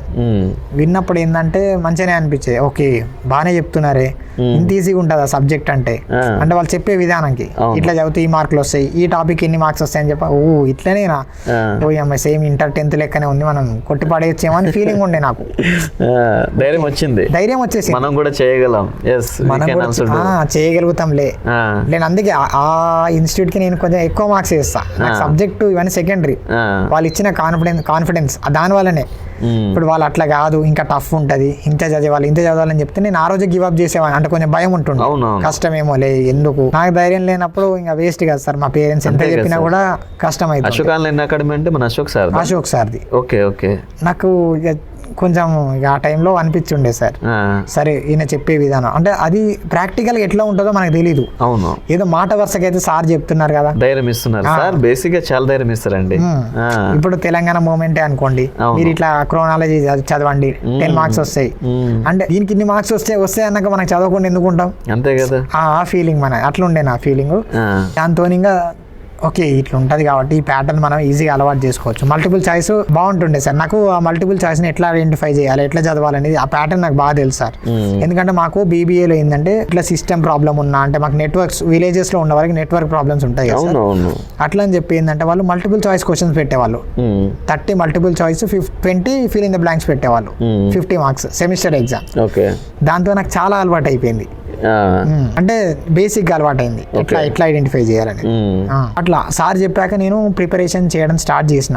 అంటే అప్పుడు నేను అయిపోగానే చూశాను కానీ అప్పుడు అంత పట్టించుకోలేదు. తర్వాత మళ్ళీ ఇట్లా జనవరిలో కొంచెం డిసెంబర్ ఎండింగ్ లో వినడం స్టార్ట్ చేశాను. అప్పుడే Group 2 Group 3 నోటిఫికేషన్ కూడా వచ్చింది కానీ నాకు వాటి మీద ఫోకస్ లేదు, ఓన్లీ Group 4 మీద ఉండే ఆ టైంలో. అయితే అప్పుడు విని క్లాసెస్ వినేసి కొంచెం విన్నాక నాకు యూట్యూబ్ లో కోర్స్ తీసుకోవాలనిపించింది, అదే అకాడమీలో తీసుకున్నా. అప్పుడు మంచిగా నార్మల్ అంటే ఫేర్ లోనే ఉండే, మా పేరెంట్స్ కూడా అడగంగానే నాకు కోర్స్ ఇప్పించారు. కోర్స్ ఇప్పియంగానే ఇక వినడం స్టార్ట్ చేసిన, డైలీ క్లాసెస్ నాకు ఏ సబ్జెక్ట్ వచ్చో అవే వినడం. అంటే ఓన్లీ వింటారు సార్? వింటుండే. ఆ రోజుకి నాకు ఇట్లా బుక్స్ ఉంటాయి, ఇన్ని మెటీరియల్స్ ఉంటాయి, వాళ్ళు ఇస్తారు వీళ్ళు ఇస్తారని ఏం తెలియదు నాకు. నేను ఆ క్లాసెస్ విన్నానా లేదా అంతవరకే, ఆ విన్న దాంట్లోనే నేను పాయింట్స్ పట్టుకోవాలి. అట్లా వింటా ఉండేవాడిని డైలీ. ఇట్లా మోడర్న్ ఇండియన్ హిస్టరీ, దేంట్లోకి ఎక్కువ వెయిటేజ్ వస్తాయి, polity, Telangana movement, Telangana history, culture, నేనేం చేయగలుగుతా ఫస్ట్ ఆ స్ట్రెంత్ ప్రకారంగా స్కీమ్స్ అట్లా ఇవన్నీ చదువుకునేవాడిని. ఎంత వెయిటేజ్ వరకు వెళ్తే నాకు ఒక 140 130 వస్తే చాలు, ఏదో ఒక జాబ్ వస్తుందేమో అని చదివేవాడిని సార్. మ్యాథ్స్లో వీక్, ఎందుకంటే 150 మార్క్స్ వెయిటేజ్ ఉంది. దాంట్లో ఏం డిపెండ్ అయినా ఇంగ్లీష్ అని ఫిక్స్ అయ్యేవాడిని. ఇంగ్లీష్లో నాకు ఎంతో కొంత ఒక 25 మార్క్స్ వస్తే ఒక 15 to 20 వస్తాయేమో మనం అనుకొని ఫిక్స్ అయ్యేవాడిని సార్. ఆ ప్రిపరేషన్ స్ట్రాటజీతో నేను వెళ్ళాను గ్రూప్ 4కి. బాగానే రాశాను సార్. ఎగ్జామ్ రాసినప్పుడు కూడా మంచి ప్రిపరేషన్ కదా. 1 మంత్ కూడా sir, 6 months sir. 6 month preparation. 6 months. Okay, 6 months prepare అయ్యాను. ఇంకా వెళ్ళాను సార్ ఎగ్జామ్కి. వెళ్ళి మంచి అటెంప్టే ఇచ్చాను. నాకు ఓవర్ కాన్ఫిడెన్స్ ఉండే, మా విహెచ్లో ఇంతవరకు కాంపిటీషన్ ఉంటుంది, నేను టాప్లోనే వస్తా, మోస్ట్లీ ర్యాంక్ మంచిగా వస్తుంది నేను ఫిక్స్ అయ్యాను సార్. అట్లా అనుకోని ఇంకా జనరల్ ర్యాంకింగ్ లిస్ట్ రిలీజ్ చేశారు. నెక్స్ట్ గవర్నమెంట్ వచ్చాక ఇచ్చారు. కీ పేపర్ చూసుకున్నప్పుడు ఓకే, అప్పుడు కూడా నాకు కాన్ఫిడెన్స్ ఇన్ని మార్క్స్ ఎవరికి వస్తాయిలే, నాకు మంచిగా వచ్చినాయి అని ఒక ఓవర్ కాన్ఫిడెన్స్ కావచ్చు, ఏదైనా కావచ్చు ఉండే sir. Result general ranking list ఇచ్చాక చూసుకుంటే నా ర్యాంక్ విహెచ్ లోనే మోర్ దెన్ దగ్గర 50 వరకు ఉంది సార్. 49 48 ఆ రేంజ్ లో ఉంది విహెచ్ కేటగిరీలో. నాకు జాబ్ వస్తుందని తెలుసు, కానీ ఈ ర్యాంక్ ఉంటే నెక్స్ట్ నేను ప్రొసీడ్ వేరే ఎగ్జామ్స్ లో నేను ఏం చేయగలుగుతా. ఇప్పుడు గ్రూప్ 2 ఉంది, వేకెన్సీస్ గ్రూప్ 4 140 వచ్చేసి 142 వచ్చేసి సార్. ఇప్పుడు అనుకోని ఉండే ఈ గ్రూప్ 2 లో 20 వేకెన్సీస్ ఉన్నాయి, ఇక్కడేమో 48 49 ర్యాంక్ లో ఉన్నాం, మనం రాగలుగుతామా? అసలు ఏముంది ఇక్కడ అంటే, ఏముంది అంటే ఇన్ని మనకంటే ఇంతమంది ముందు ఉన్నారంటే దానికి గల రీజన్ ఏంది? ఒక అంటే వాళ్ళు మనకంటే బాగా చదువుతారని కాకుండా ఇంకేదైనా రీజన్ ఉందా అని ఫైండ్ చేయడం స్టార్ట్ చేశాను. ఫస్ట్ స్టార్ట్ చేసి చూడడం మొదలు పెట్టాను, ఇట్లా ఎవరు ఉన్నారు మనకంటే ముందు, ఎట్లాంటి వాళ్ళు ఉన్నారని చెప్పి ఇట్లా మెడికల్ చెకప్కి వెళ్ళాను, గ్రూప్ 4 మెడికల్ చెకప్కి. అప్పుడు తెలిసింది ఓకే మనం బ్లైండ్స్ అంటే ఓకే కొంచెం కనిపించే వాళ్ళు ఉంటారు, అది వేరు. ఇప్పుడు నార్మల్ దాదాపు చాలా దూరంగా కనిపించే వాళ్ళు, బుక్స్ చదవగలిగే వాళ్ళు, అట్లాంటి వాళ్ళు ఉన్నప్పుడు మనం లిజనింగ్ తోని, వాళ్ళేమో రీడింగ్ తోని, ఎందుకంటే వాళ్ళకి రివిజన్ కానీ ఇట్లాంటి కెపాసిటీ మంచిగా చేసుకోవచ్చు. వాళ్ళ బెనిఫిట్స్ ఉన్నాయి కదా, ఓకే వాళ్ళకి ఈ బెనిఫిట్ ఉంది, ప్లస్ మ్యాథ్స్ పేపర్ కూడా ఉంది కాబట్టి కనిపిస్తాయి కాబట్టి అంటే చేయగలిగారు బాగా అనే ఫీలింగ్ వచ్చి గ్రూప్ 4 అయిపోయాక 1.5 month కి గ్రూప్ 2 ఎగ్జామ్ ఉండే సార్. యాక్చువల్గా అది పోస్ట్ పోన్ చేశారు. అప్పుడు ఆ టైంలో ఏంటంటే ప్రభాకర్ చౌటి సార్ ఇట్లా గ్రూప్ 2 ఎకానమీ కోర్స్ ₹1 ఇచ్చాడు. సరే దీన్ని వాడుకుందాం అంటే మనకి ఇంతవరకు యూజ్ అవుతుంది. అప్పుడు నాకు ఎకనామిక్ సర్వే ఎట్లా చదవాలి ఇవి తెలియదు సార్ జనరల్. అంటే గ్రూప్ 4 అయిపోయిన నెక్స్ట్ మినిట్ ఇంకా గ్రూప్ 2 స్టార్ట్ చేశాను. టైం ఉంది కదా, చూద్దాం ఒకసారి అసలు ఏంటి దీన్ని అంతేందో చూద్దాం, ఒకసారి చూద్దాం దీంట్లో ఏముంది, సబ్జెక్ట్ ఏంది, మనం చేయగలుగుతామా లేదా అని. ఇప్పుడు సోషియో ఎకనామిక్ ఎట్లా, అవుట్లుక్ ఇట్లాంటి ఎట్లా చదవాలో తెలియదు. నార్మల్ గా అంటే ఎకానమీ మొత్తం చెప్తారు కానీ నేను స్పెసిఫిక్ గా తెలంగాణ ఎకానమీ వినడానికి ప్రిఫర్ చేశాను. అంటే సర్వే ఇట్లాంటి విన్నాను, చాలా మంచిగా అనిపించింది. ₹1 ఒక 4 months అంటే చాలా బెటర్ కోర్సే. అవును, విన్నాను అప్పుడు మస్తు చెప్పింది సార్, నాకు బాగా అనిపించింది. ఓకే మనం చదివే విధానం ఇది ఉండాలి, మీకు సర్వే ఇట్లా చదివితే మనకు మంచి మార్క్స్ వస్తాయి, తెలంగాణ ఎకానమీ అంటే ఇలా చదవాలి అని అప్పుడు ఫిక్స్ అయ్యాను. అదే టైంలో అశోక్ సార్ కూడా ఇచ్చారు, సేమ్ ₹1 కోర్స్ ఇచ్చారు. మీకు లక్కీ. అది కూడా ఫాలో అయ్యాను. ఇక తెలంగాణ మూవ్మెంట్ కానీ, తెలంగాణ మూవ్మెంట్ అంటే ఇంట్రెస్టింగ్ సబ్జెక్ట్. నేను రోజు ఏ సబ్జెక్ట్ చదవకున్నా మార్నింగ్ ఒకసారి ఈవినింగ్ ఒకసారి బట్టి పడుతుండే అన్ని, అంటే బేసిక్స్ మొత్తం. ఆ సార్ బుక్ తీసుకున్నాను యాక్చువల్గా, అది ఫాలో అవుతుండే. PNR కూడా చదివాను సార్. ఎలా చదువుతారు మీరు? తెలుగు మీడియం బుక్స్ అయితే యాక్చువల్గా మా మదర్ చదువుతారు నా కోసం, ఇక్కడే ఉంటారు బుక్స్. అంటే చదివి వినిపిస్తారు నాకు. ఇట్లా సోషియాలజీ కానీ తెలంగాణ మూమెంట్ కానీ చదివించుకున్నాను. అమ్మ చదువుతుంటే మీరు వింటుంటారు? వింటా, మళ్ళీ కూడా చదివించుకుంటా, నాకేమన్నా గుర్తు లేకుంటే చదివించుకుంటా. ఇట్లా ఇంగ్లీష్ మీడియం ఉంటే మా ఆంటీ ఉంటారు, మా అత్తమ్మ ఉంటారు హైదరాబాద్ లో, వాళ్ళ డాటర్ చదివించేవాళ్ళు బాగా, అంటే ఇక ఎకనామిక్ సర్వే చదివించేవాళ్ళు. ఇట్లా నెక్స్ట్ తెలంగాణ మూమెంట్ ఇప్పుడు ఇంగ్లీష్ మీడియం PNR బుక్ చదువుకోవాలి, చదివించేవాళ్ళు మంచిగా. అట్లా నాకు ఎలా చదువుతారు ఒకసారి చదివి వినిపిస్తారా? అంటే అమ్మ ఎలా చదివేది? అంటే మదర్ ఎట్లా చదువుతారంటే ఇప్పుడు సపోజ్ నేను ఏదైనా టాపిక్ చదవాలి, 1969 తెలంగాణ మూమెంట్ చదవాలి, దాని గురించి అంటే దాంట్లో ఏమేమి ఉంది, ఈ టాపిక్ ఉంది ఇది చదవమంటే చదువుతుండే, ఈ పేజ్ నెంబర్ లో ఉంటుంది అని తీసి చదువుతుండే మంచిగా. ఇప్పుడు ఒకసారి నాకు గుర్తులేదు, మళ్ళీ ఒకసారి చదువుతుండే. అట్లా ఎన్నిసార్లు అంటే అన్నిసార్లు బుక్ లో ఎలా ఉందో సేమ్ చదువుతుండే, లైన్ టు లైన్. నాకు కూడా లైన్ టు లైన్ చదివితేనే నాకు గుర్తుంటది. అంటే వాళ్ళకి అనిపించింది కాకుండా దాంట్లో ఉన్న చెప్తే నాకు మంచిగా గుర్తుంటది. అమ్మ కథల లెక్క చెప్పేదా లేదంటే చదివేదా? చదివేది సార్, నాకు చదివితేనే ఇంట్రెస్ట్ వస్తుంది. కథల లెక్క అంటే నాకు పెద్ద ఇంట్రెస్ట్ రాదు. ఎందుకంటే సార్ క్లాసెస్ వింటున్నా కదా ఆల్రెడీ, ఓకే నేను అదే ఫ్లోలో ఉన్నా. ఇంకా ఇండియన్ హిస్టరీ ఇట్లా తెలంగాణ హిస్టరీ అంటే తెలంగాణ హిస్టరీ అశోక్ సార్దే ఫాలో అయ్యాను. కానీ ఇండియన్ హిస్టరీ ఏంటంటే మా ఫ్రెండ్ సజెస్ట్ చేశాడు, ఇట్లా హరీష్ అకాడమీ తెలుగు మీడియం అయినా కూడా ఉపేంద్ర సార్ అని ఉంటారు, చాలా బాగా చెప్తారని చెప్పుండే. హరీష్ అకాడమీలో కోర్స్ తీసుకొని ఇండియన్ హిస్టరీ దాంట్లోనే ఫాలో అయ్యాను. Indian economy and developmental issues కూడా ఈవెన్ తెలుగు మీడియం అయినా పర్లేదు కావాలి, కానీ అది వాళ్ళదే ఫాలో అయ్యాను. ఇక తెలుగు మీడియం అయినా పర్లేదు, అడ్జస్ట్ కావాలి, నాకు సబ్జెక్ట్ కావాలి ఫస్ట్ తీసుకొని వినేవాను సార్. ఇక ఈ 3 ఇన్స్టిట్యూట్స్ ని నేను ఆన్లైన్ లో ఫాలో అయ్యాను. ఇక తెలియని ఏమని ఉంటే మా ఫ్రెండ్స్ నాకు సజెస్ట్ చేసేవాళ్ళు, ఈ నోట్స్ చదువుకోవాలి. ఇప్పుడు నేషనల్ ఎకనామిక్స్ లో నేషనల్ ఫ్యామిలీ హెల్త్ సర్వే ఉంటది, NHFC, అది మా ఫ్రెండ్స్ ఇట్లా అడిగితే ఫార్వర్డ్ చేసేవాళ్ళు వెతికి. అట్లా ఫైల్సా లేదంటే ఆడియో ఫైల్సా? Files sir, PDFs. ఓకే, మళ్ళీ PDFs తీసుకుని అమ్మ చేత చదివించుకున్నారు? లేదు, ఎవరో ఒకరితో చదివించుకుంటా. కొన్ని అంటే తక్కువ చేస్తుండే PDF అయితే నేను చదువుకోగలుగుతాను సార్. ఎలా సార్, ఎలా చదువుతారు? ఎలా అంటే ఇప్పుడు ఒక PDF ఓపెన్ చేసామనుకోండి, అంటే మాకు ఫోన్లో టాక్ బ్యాక్ ఉంటుంది, యాక్సెసిబిలిటీలో, దాంతో చదువుకోవచ్చు సార్. నేను చదువుకోగలుగుతుండే. ఇంకా ఎవరైనా సిస్టమ్ ఉన్న వాళ్ళు సిస్టమ్ లో చదువుకుంటారు, నేను కూడా సిస్టమ్ లో చదువుతాను సార్. ఎలా చదువుతారు సార్? బుక్ పెడతారా దానిపైన? ఇక్కడ సార్ PDF ని ఎలా చదువుతారు టాక్ బ్యాక్ తోటి? PDF మరి మీరు నాకు పంపించారనుకోండి సార్, డౌన్లోడ్ చేసుకుంటా, డైరెక్ట్ డౌన్లోడ్ ఆప్షన్ డౌన్లోడ్ చేసుకోగానే అది ఓపెన్ చేయగానే అది చదువుతుంది. ఫస్ట్ పేజ్లో ఏముంది దానికి అది ఆటోమేటిక్గా చదువుతుంది. యాక్సెసిబిలిటీ ఉంటుంది కాబట్టి మాకు ఫోన్లో. సిస్టంలో కూడా అంటే JAWS NVDA ఉంటాయి, డైరెక్ట్ ఓపెన్ చేసి చదువుకోవడమే.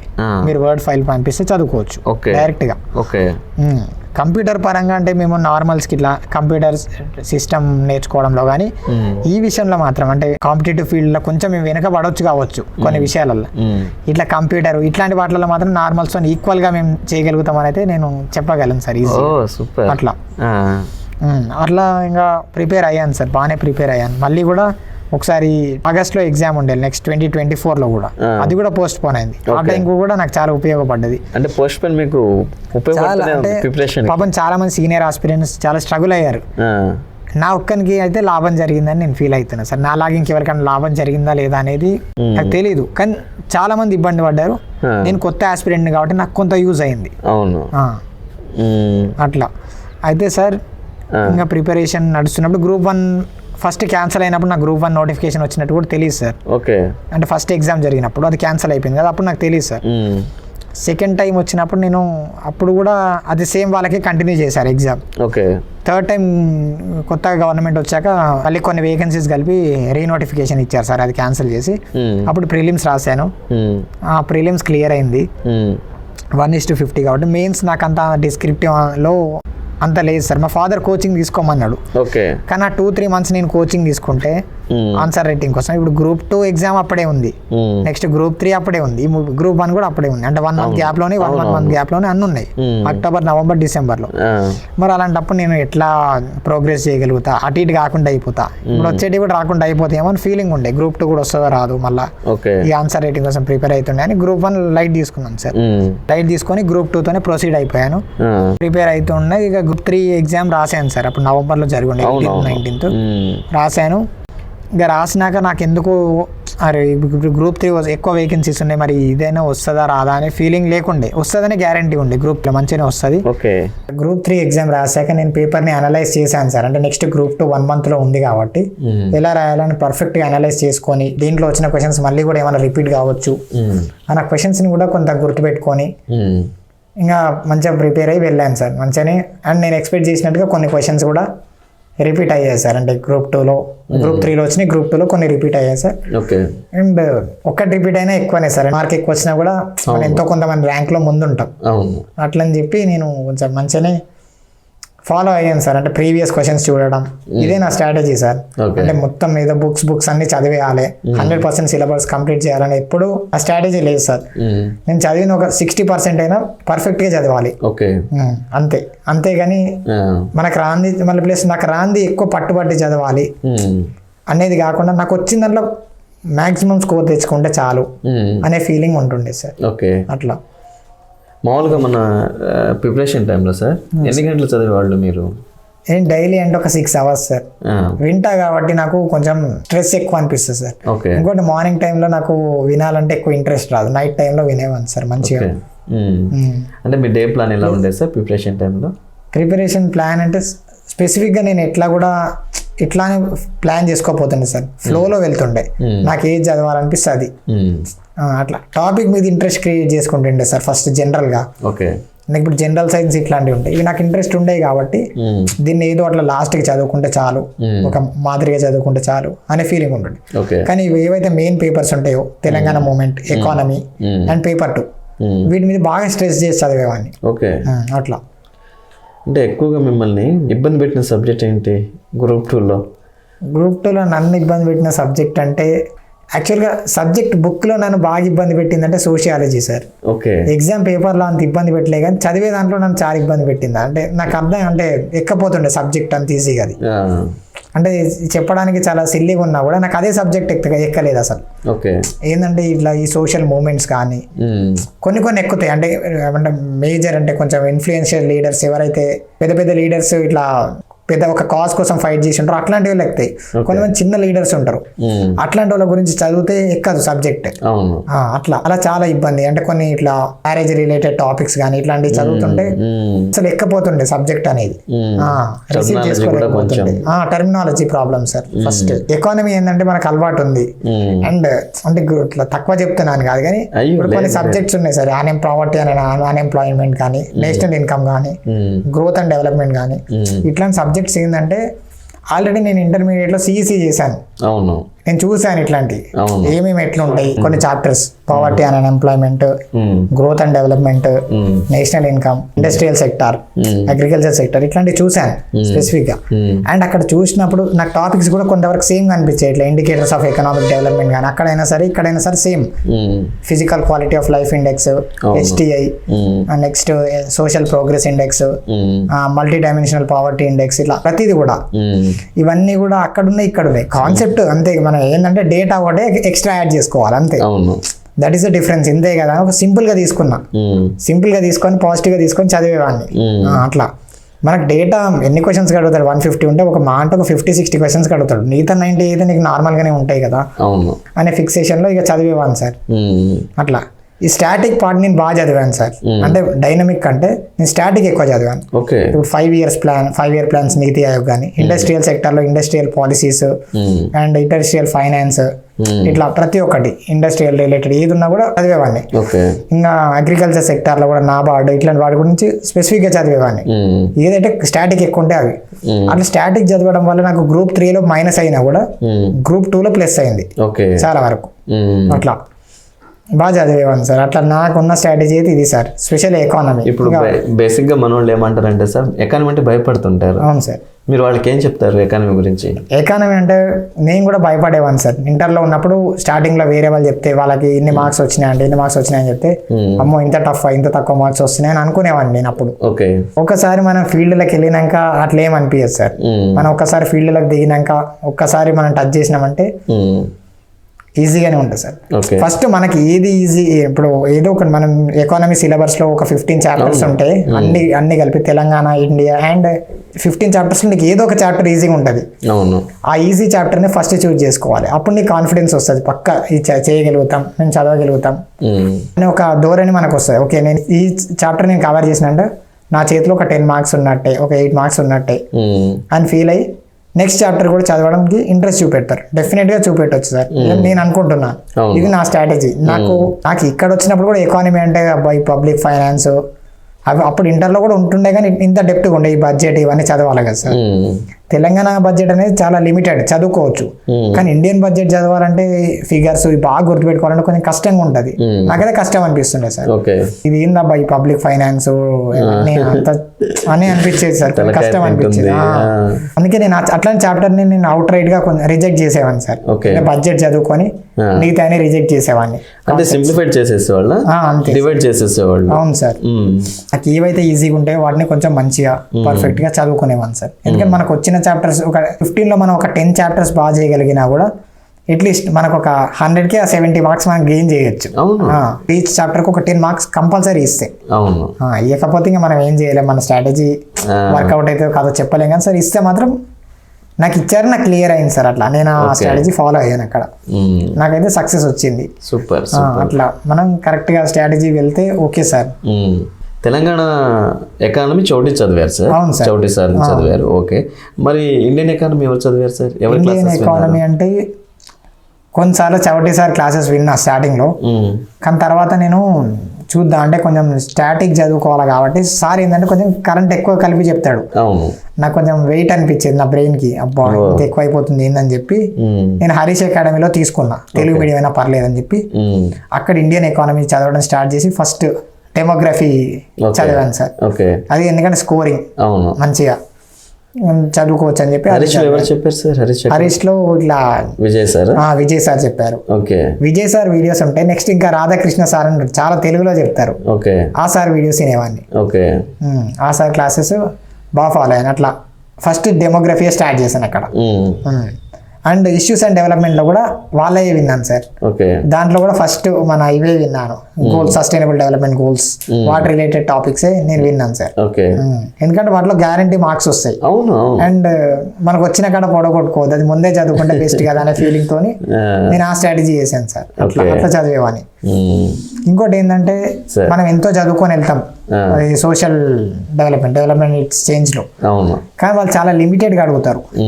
అది కూడా చాలా గమనించాను సార్. మనం ఎంత చదువుతామో వాళ్ళు చాలా లిమిటెడ్ గా అడుగుతారు అని అది కూడా గమనించాను సార్. అట్లా అన్ని అది గ్రూప్ 2లో అంతే ఉంది, గ్రూప్ 3లో చాలా లిమిటెడ్ ఉంది. అంటే మనం ఇంకా ఎక్కువ చదవకూడదు అంటే ఎక్కువ చదవకూడదని కాదు, మనం చదివిన దానికంటే కూడా వాళ్ళు ఒక లెవెల్ ఆ పార్ట్ మాత్రం కొంచెం కిందనే అడుగుతారు డెఫినెట్ గా. అంటే కొంత మనకి సబ్జెక్ట్ పాలిటీలో కూడా కొన్ని టచ్ అయితే, సోషియాలజీలో కొన్ని టచ్ అయితే, ప్రతి దగ్గర ఏదో దగ్గర మనకు కొంత స్కోరింగ్ అనేది వస్తుంది. ఆ పార్ట్ మీద మంచి స్కోర్ చేయొచ్చు అనేది నా అభిప్రాయం సార్. స్పెషల్లీ సూపర్ సూపర్, అసలు మామూలు కాన్ఫిడెన్స్ కాదు సార్ మీది. అబ్బా గ్రేట్, నిజంగా చెప్తున్నాను, బెస్ట్ స్ట్రాటజీ ఇది. మరి తెలంగాణ ఉద్యమం అశోక్ సార్ సార్ నేను స్పెషల్ గా స్ట్రాటజీ చేసుకోవాల్సిన అవసరం లేదు, ఆ సారే స్ట్రాటజీలు ఇస్తారు కాబట్టి అది ఆ సార్ దాంట్లో ఉన్నాయి. నేను చదువుతుండే ఈవెన్ ఇట్లా అంటే మనకి ఎస్జే ట్యూటోరియల్ అని ఒక యూట్యూబ్ ఛానల్ ఉంటుంది తిరుపతి సార్. ఆ సార్ ఏంటంటే multiple choice questions statement base చేస్తారు. అది నాకు చాలా యూజ్ అవుతుండే, నేను చదువుతుండే, వింటూ ఉండే, బాగా వింటూ ఉండే. ఎందుకంటే సార్ చేసిందంటే ఎంతో కొన్ని క్వశ్చన్స్ గ్యారంటీ వస్తాయని నాకు నమ్మకం ఉండే, వింటా ఉండే. ఇక్కడ సబ్జెక్ట్ లో ఏదైనా మిస్ అయింది ఉంటే నాకు అక్కడ దొరుకుతుండే దానికి సొల్యూషన్ మంచిగా దొరుకుతుండే, ఏమైనా బిట్స్ కానీ అట్లా చాలా బాగా చెప్తుండే. ఓకే, మరి బుక్స్ కూడా అవే అశోక్ సార్ది ఏంటంటే తెలంగాణ మూమెంట్ కోసం తీసుకున్నాను. అట్లనే మా ఫ్రెండ్స్ దగ్గర నేను పిఎన్ఆర్ తీసుకున్నాను, పీడిఎఫ్ తీసుకున్నాను. అది వాళ్ళే చదువుకుంటుండే. ఇవి రెండు ఓకే సరిపోయింది. ఎకానమీ బుక్స్ ఏమైనా తీసుకున్నారు సార్? ఎకానమీకి స్పెసిఫిక్ గా బుక్స్ అయితే నేను ఏం ఫాలో కాలేదు సార్, క్లాసెస్ వింటుండే. ఓకే, సెకండ్ పేపర్ మీకు బాగా ఇష్టమైన? నాకు ఇష్టమైన పేపర్ సార్, నాకు అంటే చాలా ఇష్టమైన పేపర్ అని చెప్పొచ్చు. హిస్టరీ అయితే Upendra sir classes sir, outright, no doubt. అంటే ఎవరన్నా కూడా ఏమో అంటే బాగా నాలెడ్జ్ కావాలి హిస్టరీ మీద, సబ్జెక్ట్ ఉండాలి, మనం బాగా చెప్తారు అనే ఫీలింగ్ కంపల్సరీ కలుగుతుంది తెలుగు మీడియం వాళ్ళకి. ఉపేంద్ర సార్ చాలా బాగా చెప్తారు. నేనైతే ఫీల్ అయ్యాను, అట్లా అందరూ ఫీల్ అవ్వాలని లేదు కానీ నాకు అనిపించింది ఉపేంద్ర సార్ ది బెస్ట్ అనిపించింది. హరీష్ అకాడమీలో క్లాసెస్ విన్నా, చాలా బాగా చెప్పారు. అక్కడ కూడా నా స్ట్రాటజీ ఏంటంటే సార్, ఏన్షియంట్ నుండి వస్తే మనకు బోర్ కొడుతుంది. ఫస్ట్ ఏది ఈజీగా ఉంటుందో అది చదువుకోవాలి. మోడర్న్ ఇండియన్ హిస్టరీ చదివేవాడిని ఫస్ట్. అది కూడా మనకి స్టార్టింగ్ నుండి ఇట్లా యూరోపియన్స్ అవి వంటి ఇంట్రెస్ట్ రాదు, డైరెక్ట్ మనం ఫ్రీడమ్ మూమెంట్ నే చదువుకోవాలి, అప్పుడే మనకి ఇంట్రెస్ట్ వస్తుంది. అలా చదివేవాడిని సార్. నాకు ఏది అంటే స్ట్రాటజీ అట్లా వర్కౌట్ చేస్తాను. తర్వాత మిడివియల్ చదివేవాడిని. మిడివియల్ అంటే కొంచెం మెయిన్ టాపిక్స్ ఏ ఉంటాయి కదా సార్, ఢిల్లీ సుల్తాన్స్, మొఘల్స్, కొంచెం డ్రామాటిక్ అట్లా. కాబట్టి మనకి ఎక్కువ సబ్జెక్ట్ ఏన్షియంట్ లాస్ట్ చదివేవాడిని సార్. అంటే బోరింగ్ ఫస్ట్ ఏమో సింప్లిఫై చేసుకునేవాళ్ళు, మనకి ఏది ఎక్కుతుంది దాన్ని ఎక్కించుకుందాం, తర్వాత కొంచెం ఏది కష్టంగా ఎక్కుతుందో దాన్ని తర్వాత తీసుకుందాం అనే స్ట్రాటజీ ఫాలో అయ్యారు. అవును సార్. బుక్ ఏమైనా వాడారా సార్? ఇండియన్ హిస్టరీకి ఏ బుక్ వాడలేదు, ఓన్లీ క్లాసెస్. కాకపోతే అశోక్ సార్ దాంట్లో షార్ట్ నోట్స్ ఉంటుండే, అవి కొంచెం చూసేవాని, కింద మల్టిపుల్ చాయిస్ క్వశ్చన్స్ ఉంటుండే, అవి ప్రాక్టీస్ చేసేవాని. ఓకే, మరి పాలిటీ అయితే యాక్చువల్గా అశోక అకాడమీలో రాజేంద్ర శర్మ సార్ అని క్లాసెస్ చెప్పారు. ఒక 60+ వీడియోస్ ఉండే. యాక్చువల్గా అందరు 200-300+ వీడియోస్ చేశారు, కానీ ఆ సార్ ఏంటంటే 60+ వీడియోస్ మంచి కంటెంట్, 64-66 వీడియోస్ అనుకుంటున్నాయి, చాలా బాగా చెప్పారు. నేను ఫాలో అయ్యాను కదా, సేమ్ అతను ఏ ప్యాటర్న్ లో చెప్తాడో ఆ ప్యాటర్న్ లో క్వశ్చన్ పడుతుండే. నేను స్పెషల్లీ కొన్ని చాప్టర్స్, ఇప్పుడు హిస్టారికల్ బ్యాక్గ్రౌండ్ కానీ, fundamental rights, directive principles, union government, ఈ 4 చాప్టర్స్ మాత్రం అతని దాంట్లోనే విన్నాను, అవే విన్నాను. ఇంకా నెక్స్ట్ మిగతా చాప్టర్స్ అన్ని అంటే constitution amendments separate video SJ tutorial YouTube ఛానల్లో వీడియో చేశాడు ఇంపార్టెంట్ కాన్స్టిట్యూషన్ అమెండ్మెంట్స్ అని. ఓకే, అది ఫాలో అయ్యి చదువు అది విన్నాను. అట్లా నెక్స్ట్ మిగతా చాప్టర్స్ లోకల్ గవర్నమెంట్స్ కానీ ఇలాంటివన్నీ హరీష్ అకాడమీలో నరేష్ సార్ క్లాసెస్ చెప్పారు. ఓకే, ఆ క్లాసెస్ విన్నాను. ఓకే, సోషియాలజీకి శ్రావణ్ సార్ క్లాసెస్ ఫాలో అయ్యి సార్ బుక్ తీసుకొని చదివాను. ఓకే, బుక్ చదువుతున్నప్పుడు కొంచెం నాకు డిఫికల్ట్ అనిపించేది. క్లాసెస్ వింటే కొంచెం షార్ట్ గా కొంచెం మంచిగా క్రిస్ప్ గా చెప్తుండే సార్. మరి సోషియాలజీ ఎలా వినేవాళ్ళు, ఎలా ప్లాన్ చేశారు? సోషియాలజీ ప్లానింగ్ అయితే ఇంపార్టెంట్ చాప్టర్ స్కీమ్స్ ఇప్పుడు ఫస్ట్ చాప్టర్ వదిలేసేవాడిని, అది మనకు అవసరం లేదు. అది మనకి అంత నాకు ఇంట్రెస్ట్ రాకపోతుండే. ఫస్ట్ సోషల్ మూమెంట్స్ స్టార్ట్ చేశాను. దాంట్లో కూడా కొంచెం ట్రైబల్ మూమెంట్స్ అయితే కొన్ని మంచిగా ఉన్నా కొన్ని మనకి తెలియని పేర్లు ఉంటాయి కాబట్టి వదిలేసి ఫస్ట్ అంటే backward classes movements, Dalit movements ఇలా చదువుతూ వచ్చాను. హ్యూమన్ రైట్స్ మూమెంట్స్ అంటే మన ఏదైతే కొంచెం వెల్ నోన్ నేమ్స్ ఉంటాయో అట్లాంటి వాటికి వెళ్ళి చదవడం స్టార్ట్ చేశాను. అట్లా ఫస్ట్ చాప్టర్ అట్లా అదొక చాప్టర్ చదవడం, స్కీమ్స్ చదవడం అంటే వెల్ఫేర్కి సంబంధించి అట్లా. మోస్ట్లీ సెకండ్ చాప్టర్ ఇట్లా అన్ని అవి సేమ్ ఉంటుంది sir. Second fourth chapter same ఉంటుంది. ఫోర్త్ లో చాలా డెప్త్ ఉంటుంది, సెకండ్ లో కొంచెం నార్మల్ గా ఉంటుంది. ఆ చాప్టర్స్ నేను కొంచెం ప్లాన్ చేసి చదివాను. ఇక తెలంగాణ సోషియాలజీలో మాత్రం అది ఓకే సార్, అది ఈజీ కాబట్టి అది అది వర్కౌట్ చేస్తుండే మన కల్చర్ మన సంప్రదాయాలు అది కొంచెం ఈజీగా మనకి వర్కౌట్ అవుతుండే సార్. కాకపోతే ఫస్ట్ చాప్టరే కొంచెం ఆ టర్మినాలజీస్ ఇవన్నీ కొంచెం ఇబ్బంది పెట్టాయి మిమ్మల్ని, చాలా ఇబ్బంది పెట్టినాయి. అప్పుడు ఎగ్జామ్ రాసే టైం కూడా నాకు అంత పర్ఫెక్షన్ లేదు సార్ అట్లా. కాకపోతే మన ఎస్జే ట్యూటోరియల్ యూట్యూబ్ ఛానల్లో వాటికి కూడా మంచిగా మల్టిపుల్ చాయిస్ క్వశ్చన్స్ చేసి పెట్టారు. నేను అవిటిని కొంచెం గట్టిగా స్ట్రిక్ట్ గా గుర్తు పెట్టుకొని వెళ్ళేవాడిని. అట్లా ప్రతి టాపిక్ కి చేశారు ఆ sir. First paper sir, first పేపర్లు అంటే నేను కరెంట్ అఫైర్స్ చదువుకునేవాను సార్. ఎలా చదివేవాళ్ళు? Current affairs SJ tutorial daily videos చేస్తారు మార్నింగ్. ఆ వీడియోస్ మంత్లీ వీడియోస్ వినేవాడిని ఎక్కువ. మంత్లీ 2 వీడియోస్ చేస్తారు, top 50 current affairs. Sir PDF పెట్టేవారు, ఆ పీడిఎఫ్ చదివించుకునేవాడిని. కాకపోతే తెలుగు ఉంటది అని ఒక మైనస్ తప్పితే సబ్జెక్ట్ మాత్రం ఇంకా తిరుగులేదు అంతే సార్. అది మాత్రం నేను చెప్పగలుగుతా. అట్లా అది నాకు మంచిగా అనిపించింది సార్, చాలా మంచిగా చెప్పారు సార్. అట్లా కరెంట్ అఫైర్స్ అట్లా స్ట్రాటజీ చేసి చదివేవాడిని. జనరల్ సైన్స్ లో చాలా వీక్ సార్, యాక్సెప్ట్ చేయాలి కాబట్టి నాకు అట్లా కొంచెం ప్రాబ్లం ఉండే సార్. జనరల్ సైన్స్ కొంచెం చాలా ట్రబుల్ అవుతుండే. నాకు తెలిసినవి పెడుతుండే, తెలియని ఏదో ఒకటి గెస్ వర్క్ చేస్తుండే సార్. మ్యాథ్స్ రాదు సార్. జనరల్ సైన్స్ బుక్ చదివారా లేదంటే క్లాసెస్ విన్నాం సార్. అట్లా ఏమన్నా ఎక్కువ అంటే కొంచెం బయాలజీ ఇట్లాంటివి వింటుండే సార్. బేసిక్ గా డిసీజెస్ కానీ ఇట్లా విటమిన్స్ కానీ ఇట్లాంటివి చూస్తుండే, ఎందుకంటే ప్రతి పేపర్లో ఇవి కనిపిస్తుండే నాకు. అట్లా నాకు ఏదో ఒక 10 వస్తున్నా, ఒక 3-4 వచ్చినా పర్లేదు. మన కరెంట్ అఫైర్స్ కానీ మళ్ళీ ఇక్కడ కూడా కొంత హిస్టరీ కల్చర్ ఇట్లాంటి టాపిక్స్ ఉన్నాయి సరే. అక్కడ ఒక 20 వచ్చినా పర్లేదు. అట్లా పేపర్ 1 ఎక్కువ టార్గెట్ పెట్టుకోలేదు సార్. ఒక 60 వరకు 65 వస్తే చాలు అనే రేంజ్ లో. ఇంగ్లీష్ ఒక 20 మార్క్స్ ఉంది సార్, అది ప్లస్ పాయింట్. ఇంగ్లీష్ బాగా వచ్చింది సార్, చేయగలిగాను. రీజనింగ్ లో ఏంటంటే సార్ నేను ఇట్లా కోడింగ్, డీకోడింగ్, బ్లడ్ రిలేషన్స్ కానీ నెంబర్ సిరీస్, క్యాలెండర్ ఇట్లా బేసిక్ థింగ్స్ నేను నా వరకు చెప్తున్నాను సార్. ఇవి చేయగలుగుతాను, ఇవి వస్తే చేస్తాను కూడా. ఇంకా కొంచెం లెవెల్ పెరిగి ఇట్లా డైరెక్షన్స్ కానీ సీటింగ్ అరేంజ్మెంట్స్ కానీ అంటే నాకు అంత గ్రిప్ లేదు సార్. అంటే కొంతమంది బ్లైండ్స్ ఓకే చేయగలుగుతారు, నాకు కష్టం. అట్లా ఇట్లా కొంచెం లెందీగా ఉండేది కష్టం. బేసిక్ గా రీజనింగ్ అంటేనే కొంచెం విజిబుల్ గా ఉండాల్సిన పాయింట్ ఉంటాయి అవి. నాన్ వర్బల్ రీజనింగ్ కష్టం సార్ కొంచెం. మన వర్బల్ రీజనింగ్ ఓకే, ఇంకా రీజనింగ్ కొంచెం కష్టం సార్. అయితే మళ్ళీ మ్యాథ్స్కి వచ్చే వరకు నేను మ్యాథ్స్ లో చాలా వీక్ సార్. నేనైతే యావరేజ్ కాబట్టి నాకు ఏమైనా తెలిస్తే ఈజీగా ఉంటే ట్రై చేస్తాను, కానీ అది నా స్ట్రెంత్ అయితే కాదు సార్. అట్లా అండ్ ఏ ప్రిపరేషన్ నేను ఏ టైంలో కూడా మ్యాథ్స్ మీద ఎప్పుడు ఫోకస్ చేయలేదు, అస్సలు చేయలేదు సార్. అది నాకు వద్దని నేను ఫిక్స్ అయ్యాను సార్. మరి జాగ్రఫీ ఎలా సార్? జాగ్రఫీ నేను చదువుతుండే సార్. స్పెషల్లీ వరల్డ్ వదిలేసేవాడిని. వరల్డ్ ఎందుకంటే నాకు ముందే చాలా పెద్ద సిలబస్. ఇప్పుడు నార్మల్ గా మనం హిస్టరీ ఎంత చదువుతామో జాగ్రఫీ అంత చదవాలి, అంత సిలబస్ ఉంది. ఇది అంతా కొంచెం కష్టం కాబట్టి తెలంగాణ జాగ్రఫీ ఫస్ట్ చదివేవాడిని. ఇండియన్ జాగ్రఫీ అర్థం కావాలి, కానీ మనకి ఎగ్జామ్ పాయింట్ ఆఫ్ వ్యూలో ఏంటంటే మనకంటూ ఒక స్ట్రాటజీ ఉండాలి. ఇప్పుడు మనం గెటిన్ కావాలి, మనం గెటిన్ అయితే సబ్జెక్ట్ ఎప్పుడో ఒకసారి వస్తుంది మనకి. కానీ తెలంగాణ జాగ్రఫీ చదివేవాడిని. ఎట్ ఏ టైం ఇండియన్ జాగ్రఫీలో కొంచెం ఇంపార్టెంట్ టాపిక్స్ అట్లా మంచి మంచి టాపిక్స్ అన్ని అంటే మన ప్రీవియస్ వచ్చిన రివర్స్ రిలేటెడ్ ఓకే. ఇట్లాంటి క్వశ్చన్స్ బాగా చదివేవాడిని. టాపిక్స్ ఫారెస్ట్ గురించి గ్యారంటీ క్వశ్చన్స్ అట్లా పడుతుండే, ఇట్లా కొంచెం చదివేవాడిని. అక్కడ కూడా నాకు స్కోరింగ్ కొంచెం వీకే ఉంటుండే సార్. ఓకే. చదువుతుండే కానీ ప్రీవియస్ పేపర్స్ చూసుకున్నారా? చూసేవాను సార్. అంటే ఇప్పుడు సపోజ్ అంతకన్నా ముందు కానిస్టేబుల్ ఎగ్జామ్ జరిగింది, ఎస్ఐ ఎగ్జామ్ జరిగింది, తర్వాత గ్రూప్ 4 మేమే రాసాం, తర్వాత గ్రూప్ 3 అంటే ఓకే, గ్రూప్ 1 2 times జరిగింది నేను రాయకముందు. ఇవన్నీ చూసాక నాకు ఒక పర్ఫెక్ట్ అనాలిసిస్ వచ్చింది. అంతకన్నా ముందు 2018 గ్రూప్ 4 పేపర్ కూడా చూశాను, గ్రూప్ 2 2016 చూశాను, కానీ అది ఇప్పుడున్న సిచ్యువేషన్స్ కి అంత సూటబుల్ కాదు సార్. అవును. సో ప్రీవియస్ పేపర్స్ చూసారు, ఎగ్జామ్ ప్యాటర్న్ లో ఎలా చదవాలో చూసుకున్నారు, సింప్లిఫై చేసుకున్నారు, ఏది ఇంపార్టెంటో అదే చదివారు కదా. అవును సార్, ఏది ఇంపార్టెంట్.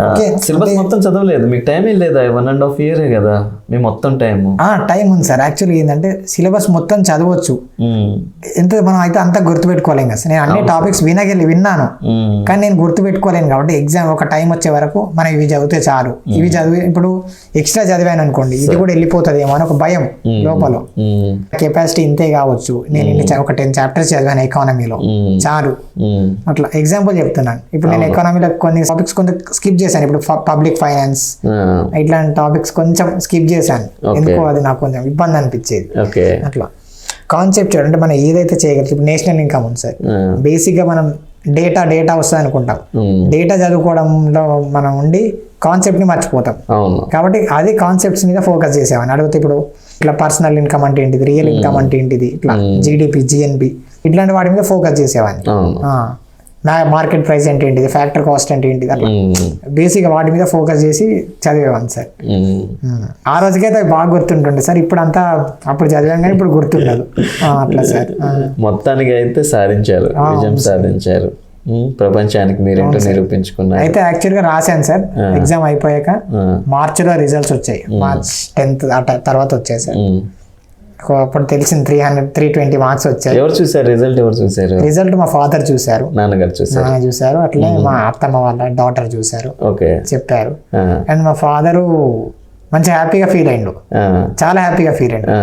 అక్కడ కూడా నేనే కొంచెం వాళ్ళకి ఎందుకు అంటే ఎవరికైనా చెప్తే ఎందుకు చెప్పుకోవడం అవసరమా, ఇంకా ఫైనల్ రిజల్ట్ రాలే కదా, నేనే వాళ్ళని కొంచెం మోరల్ గా డౌన్ చేస్తా ఉండే.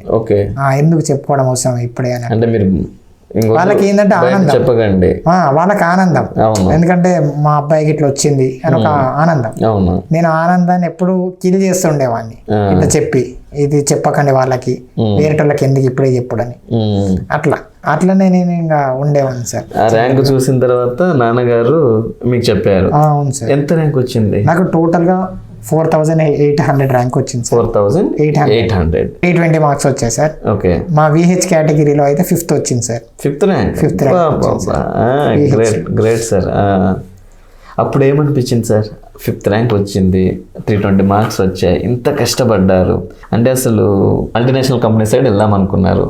అలాంటిది కరోనా వల్లనో లేదంటే నాన్న ఫోర్స్ చేయడం వల్లనో గ్రూప్ సైడ్ వచ్చారు, మనకు మంచి ర్యాంక్ వచ్చింది, సర్వీస్ వస్తుందని ఇంకా ఎక్స్పెక్ట్ చేశారే ఉంటారు నాకు తెలిసి. ర్యాంక్ చూసాక ఎక్స్పెక్ట్ చేశాను సార్. నేను ఏది పెట్టుకున్నా నాకు వస్తుంది అని ఒక క్లారిటీ నాకు వచ్చేసి. అప్పుడు ఏమనిపించింది సార్? ఎలా అనిపించింది? అప్పుడు ఏమనిపించింది అంటే సార్, జనరల్ గా నాకు ఓకే వస్తుంది, హ్యాపీనెస్ ఉండే సార్. అంటే సాటిస్ఫాక్షన్ ఉండే, సాటిస్ఫాక్షన్ అయితే ఉండే సార్. హ్యాపీనెస్ అంటే నాకు రాకుండా నేను హ్యాపీగానే ఉంటుండే. ఒక సాటిస్ఫాక్షన్, నాకు నేను ప్రిపేర్ అయినా, మన ఇన్ని రోజులు మన పేరెంట్స్ మన కోసం ఇంత స్ట్రగుల్ చేసారు, ఏదో ఒకటి వస్తుందని. ఎందుకంటే చాలా మంది పేరెంట్స్ కూడా ఏంటంటే అంటే ఒక 10% పేరెంట్స్ అయినా అరే వీళ్ళు బ్లైండ్స్ కదా, ఎందుకు యూజ్ అవుతారు, ఎక్కువ యూజ్ అవుతారో కారో, వీళ్ళకి జాబ్స్ వస్తే రావో, చదువుకుంటారో లేదో కాన్ఫిడెన్స్ ఉంటుంది పేరెంట్స్ కి. కానీ మా పేరెంట్స్ చాలా కాన్ఫిడెంట్ గా చదివిద్దాం అనే కాదు, చదువుతాడు మంచి ఉద్దేశంతో బాగా చదివించేవాళ్ళు నన్ను. అది నెరవేరింది కాబట్టి నాకు ఒక సాటిస్ఫాక్షన్. నా వరకు నేను ఎప్పుడు హ్యాపీగానే ఉంటా, కానీ నాకు ఒక సాటిస్ఫాక్షన్ వచ్చింది, వాళ్ళకి ఒక హ్యాపీనెస్ ని. మనం లైఫ్ అనేది అన్ప్రెడిక్టబుల్ సార్. నాన్న మీరు డిస్కషన్ చేశారా రిజల్ట్ వచ్చిన తర్వాత? చేశాను సార్, మాట్లాడాను. అంటే నాన్న పక్కనే ఉన్నారా రిజల్ట్? లేదు సార్, నేను అప్పుడు గ్రూప్ 4 జాబ్ వచ్చింది కదా సార్, వెళ్ళుండేది. ఆఫీస్ వచ్చింది కదా, ఆఫీస్ లో ఉండేది. ఆఫీస్ లో ఉన్నారు. ఈవినింగ్ 3 అట్లా రిజల్ట్స్ వచ్చిండే సార్, జనరల్ ర్యాంకింగ్ లిస్ట్ వచ్చింది. ఫోన్ చేసిండే నాన్న? చెప్పారు సార్. అప్పుడు ఎలా మరి అక్కడ ఆఫీస్ లో మొత్తం చెప్పారా? ఆఫీస్లో చెప్పాను సార్, అంటే చెప్పాను నాకు తెలిసిన వాళ్ళకి చెప్పాను. ఇంకా మామూలుగా సంతోషం, హ్యాపీనెస్, ప్రౌడ్ మూమెంట్ అన్నీ ఉంటాయి కదా. అన్నీ ఉంటాయి సార్. మరి ఏడ్చే ఉంటారు కదా. ఏడవడం అంటే నాకైతే ఎప్పుడు అట్లా అనిపించలేదు సార్. స్ట్రగుల్ అయ్యాం, ఓకే ఇంతటికి ఇది వచ్చిందని ఒక సాటిస్ఫాక్షన్ వచ్చింది తప్పితే ఎప్పుడు బాధ అనేది నాకు రాలేదు. పేరెంట్స్కి వస్తుంది, మా పేరెంట్స్కి బాధ, మా మదర్కి ఎప్పుడైనా కూడా. అండ్ చాలా మంది పేరెంట్స్ చాలా లో ఇన్ కాన్ఫిడెన్స్ ఉంటారు, చదివిపియాలా వద్దా, ఏం చేస్తాంలే, ఏ బ్లైండ్, పెన్షన్ వస్తే చాలు అనే ఫీలింగ్ లో ఉంటారు. అవన్నీ కాకుండా సరే చదివిద్దాం అని ఒక స్టెప్ ముందుకేసి చదివించారు. అట్లా చాలా మంది పేరెంట్స్ కూడా ముందుకు వస్తున్నారు, చదివిస్తున్నారు. అట్లా అది మాది ఏముండదు, మాకు వచ్చిందంటే పేరెంట్స్ కి ఒక సాటిస్ఫాక్షన్. మనం ఏమన్నా ఫైనల్ గా మిగిలేదు మన అచీవ్మెంట్సే కాబట్టి అట్లా. ఇప్పుడు 320 మార్క్స్ వచ్చాయి. అవును సార్. ఈ 320లో పేపర్ వైజ్గా ఏమేమి వచ్చాయో చెప్తారా? పేపర్ వైజ్గా అయితే సార్ లోయెస్ట్ మార్క్స్ పేపర్ 1లో వచ్చాయి సార్. ఎంత సార్? మోస్ట్లీ నేను అనుకుంటున్నాను వితౌట్ ఎనీ హెజిటేషన్ నేనైతే 55 నుండి 60 అనుకుంటున్నాను సార్. నేను అప్పుడు ఓఎంఆర్ చెక్ చేయలేదు, ఎందుకంటే ఫస్ట్ పేపర్ నేను సరిగా ఆప్షన్స్ పెట్టుకొని రాలేదు. ఒక 50 వరకు పెట్టుకొని వచ్చాను, ఇంకా 100 పెట్టుకొని రాలేదు. అప్పుడు ఆ ఓఎంఆర్స్ పెట్టే వరకు రిజల్ట్ కూడా ఇచ్చారు ఇట్ ఏ టైం, కాబట్టి నేను చెక్ చేసుకోలేదు. సెకండ్ పేపర్ లో 95 నుండి 100 వరకు వచ్చారు సార్. నేను అనుకుంటున్నాను 95 అయితే దాటింది, 100Bలో 95 ఎబో సార్. ఏదన్నా కావచ్చు. ఎకానమీలో కూడా అంతే సార్, 85Bలో 80 ఎబో వచ్చింది సార్. అండ్ దీంట్లో కూడా సార్ ఫైనల్ పేపర్లో కూడా 80 ఎబోనే సార్. సూపర్, మంచి మార్క్స్. మీకు ఏమేమి పోస్టులు వచ్చాయి? గ్రూప్ 2 వచ్చింది సార్, గ్రూప్ 3 కూడా వచ్చింది సార్, అండ్ అలాగే గ్రూప్ 4 ఎట్లయినా వచ్చింది సార్. గ్రూప్ 1 రాలేదు సార్. గ్రూప్ 4 ఫస్ట్ వచ్చింది. అవును సార్, గ్రూప్ 4 ఫస్ట్ వచ్చింది, తర్వాత గ్రూప్ 2 వచ్చింది.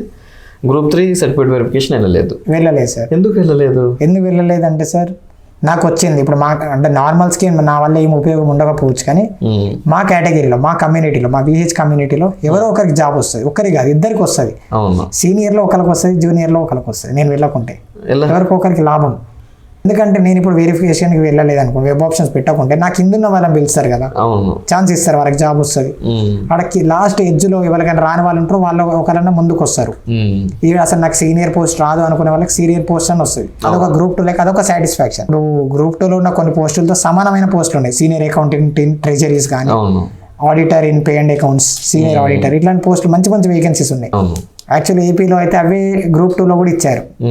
అట్లా సో మన వాళ్ళ కోసం సర్టిఫికేట్ వెరిఫికేషన్ కూడా వెళ్ళలేదు సార్. నార్మల్స్ కూడా చాలా మంది ఆలోచిస్తున్నారు. అదే వెబ్ ఆప్షన్ కూడా పెట్టలేదు మీరు? లేదు సార్, పెట్టలేదు. మట్లాడి ముత్యాలు అంటే మీరే పెట్టలేదు. అండ్ చాలా మంది అవేర్నెస్ క్రియేట్ చేశారు సార్, పెట్టకండి మీకంటే కింద ఉన్న వాళ్ళకి వస్తుంది. మనం మరీ ఎక్కువగా చేసాం, అట్లా చాలా మంది చాలా ఎక్కువ ఇచ్చాం. అట్లా చాలా మంది చెప్పడంతో అట్లా కూడా మనకు కొంచెం ఓకేలే అనే ఫీలింగ్ కలిగింది. So group 3, group 2, group 4 job సాధించిన దేవేందర్ సార్ మన వాళ్ళకి ఏం సందేశం ఇవ్వాలనుకుంటున్నారు? అంటే ఇప్పుడు 1-2 మార్కులతోటి జాబ్ మిస్ అయిన వాళ్ళు ఉంటారు, అప్పుడప్పుడే కొత్తగా ఈ కాంపిటేటివ్ వరల్డ్లో అడుగు పెట్టే వాళ్ళు ఉంటారు. వాళ్ళకి మీరు ఎలాంటి సలహాలు ఇవ్వాలనుకుంటున్నారు సార్? ఫస్ట్ ఏంటంటే సార్, ఇట్లా 1-2 మార్క్స్ నుండి మిస్ అయిన వాళ్ళకి ఏంటంటే సార్, అందరూ చెప్తారు మీరు ఫీల్ అవ్వద్దు, నెక్స్ట్ టైం ట్రై చేయండి అని చెప్తారు. అది నేను కూడా చెప్తా, అంటే నా ఫీలింగ్ కూడా అదే.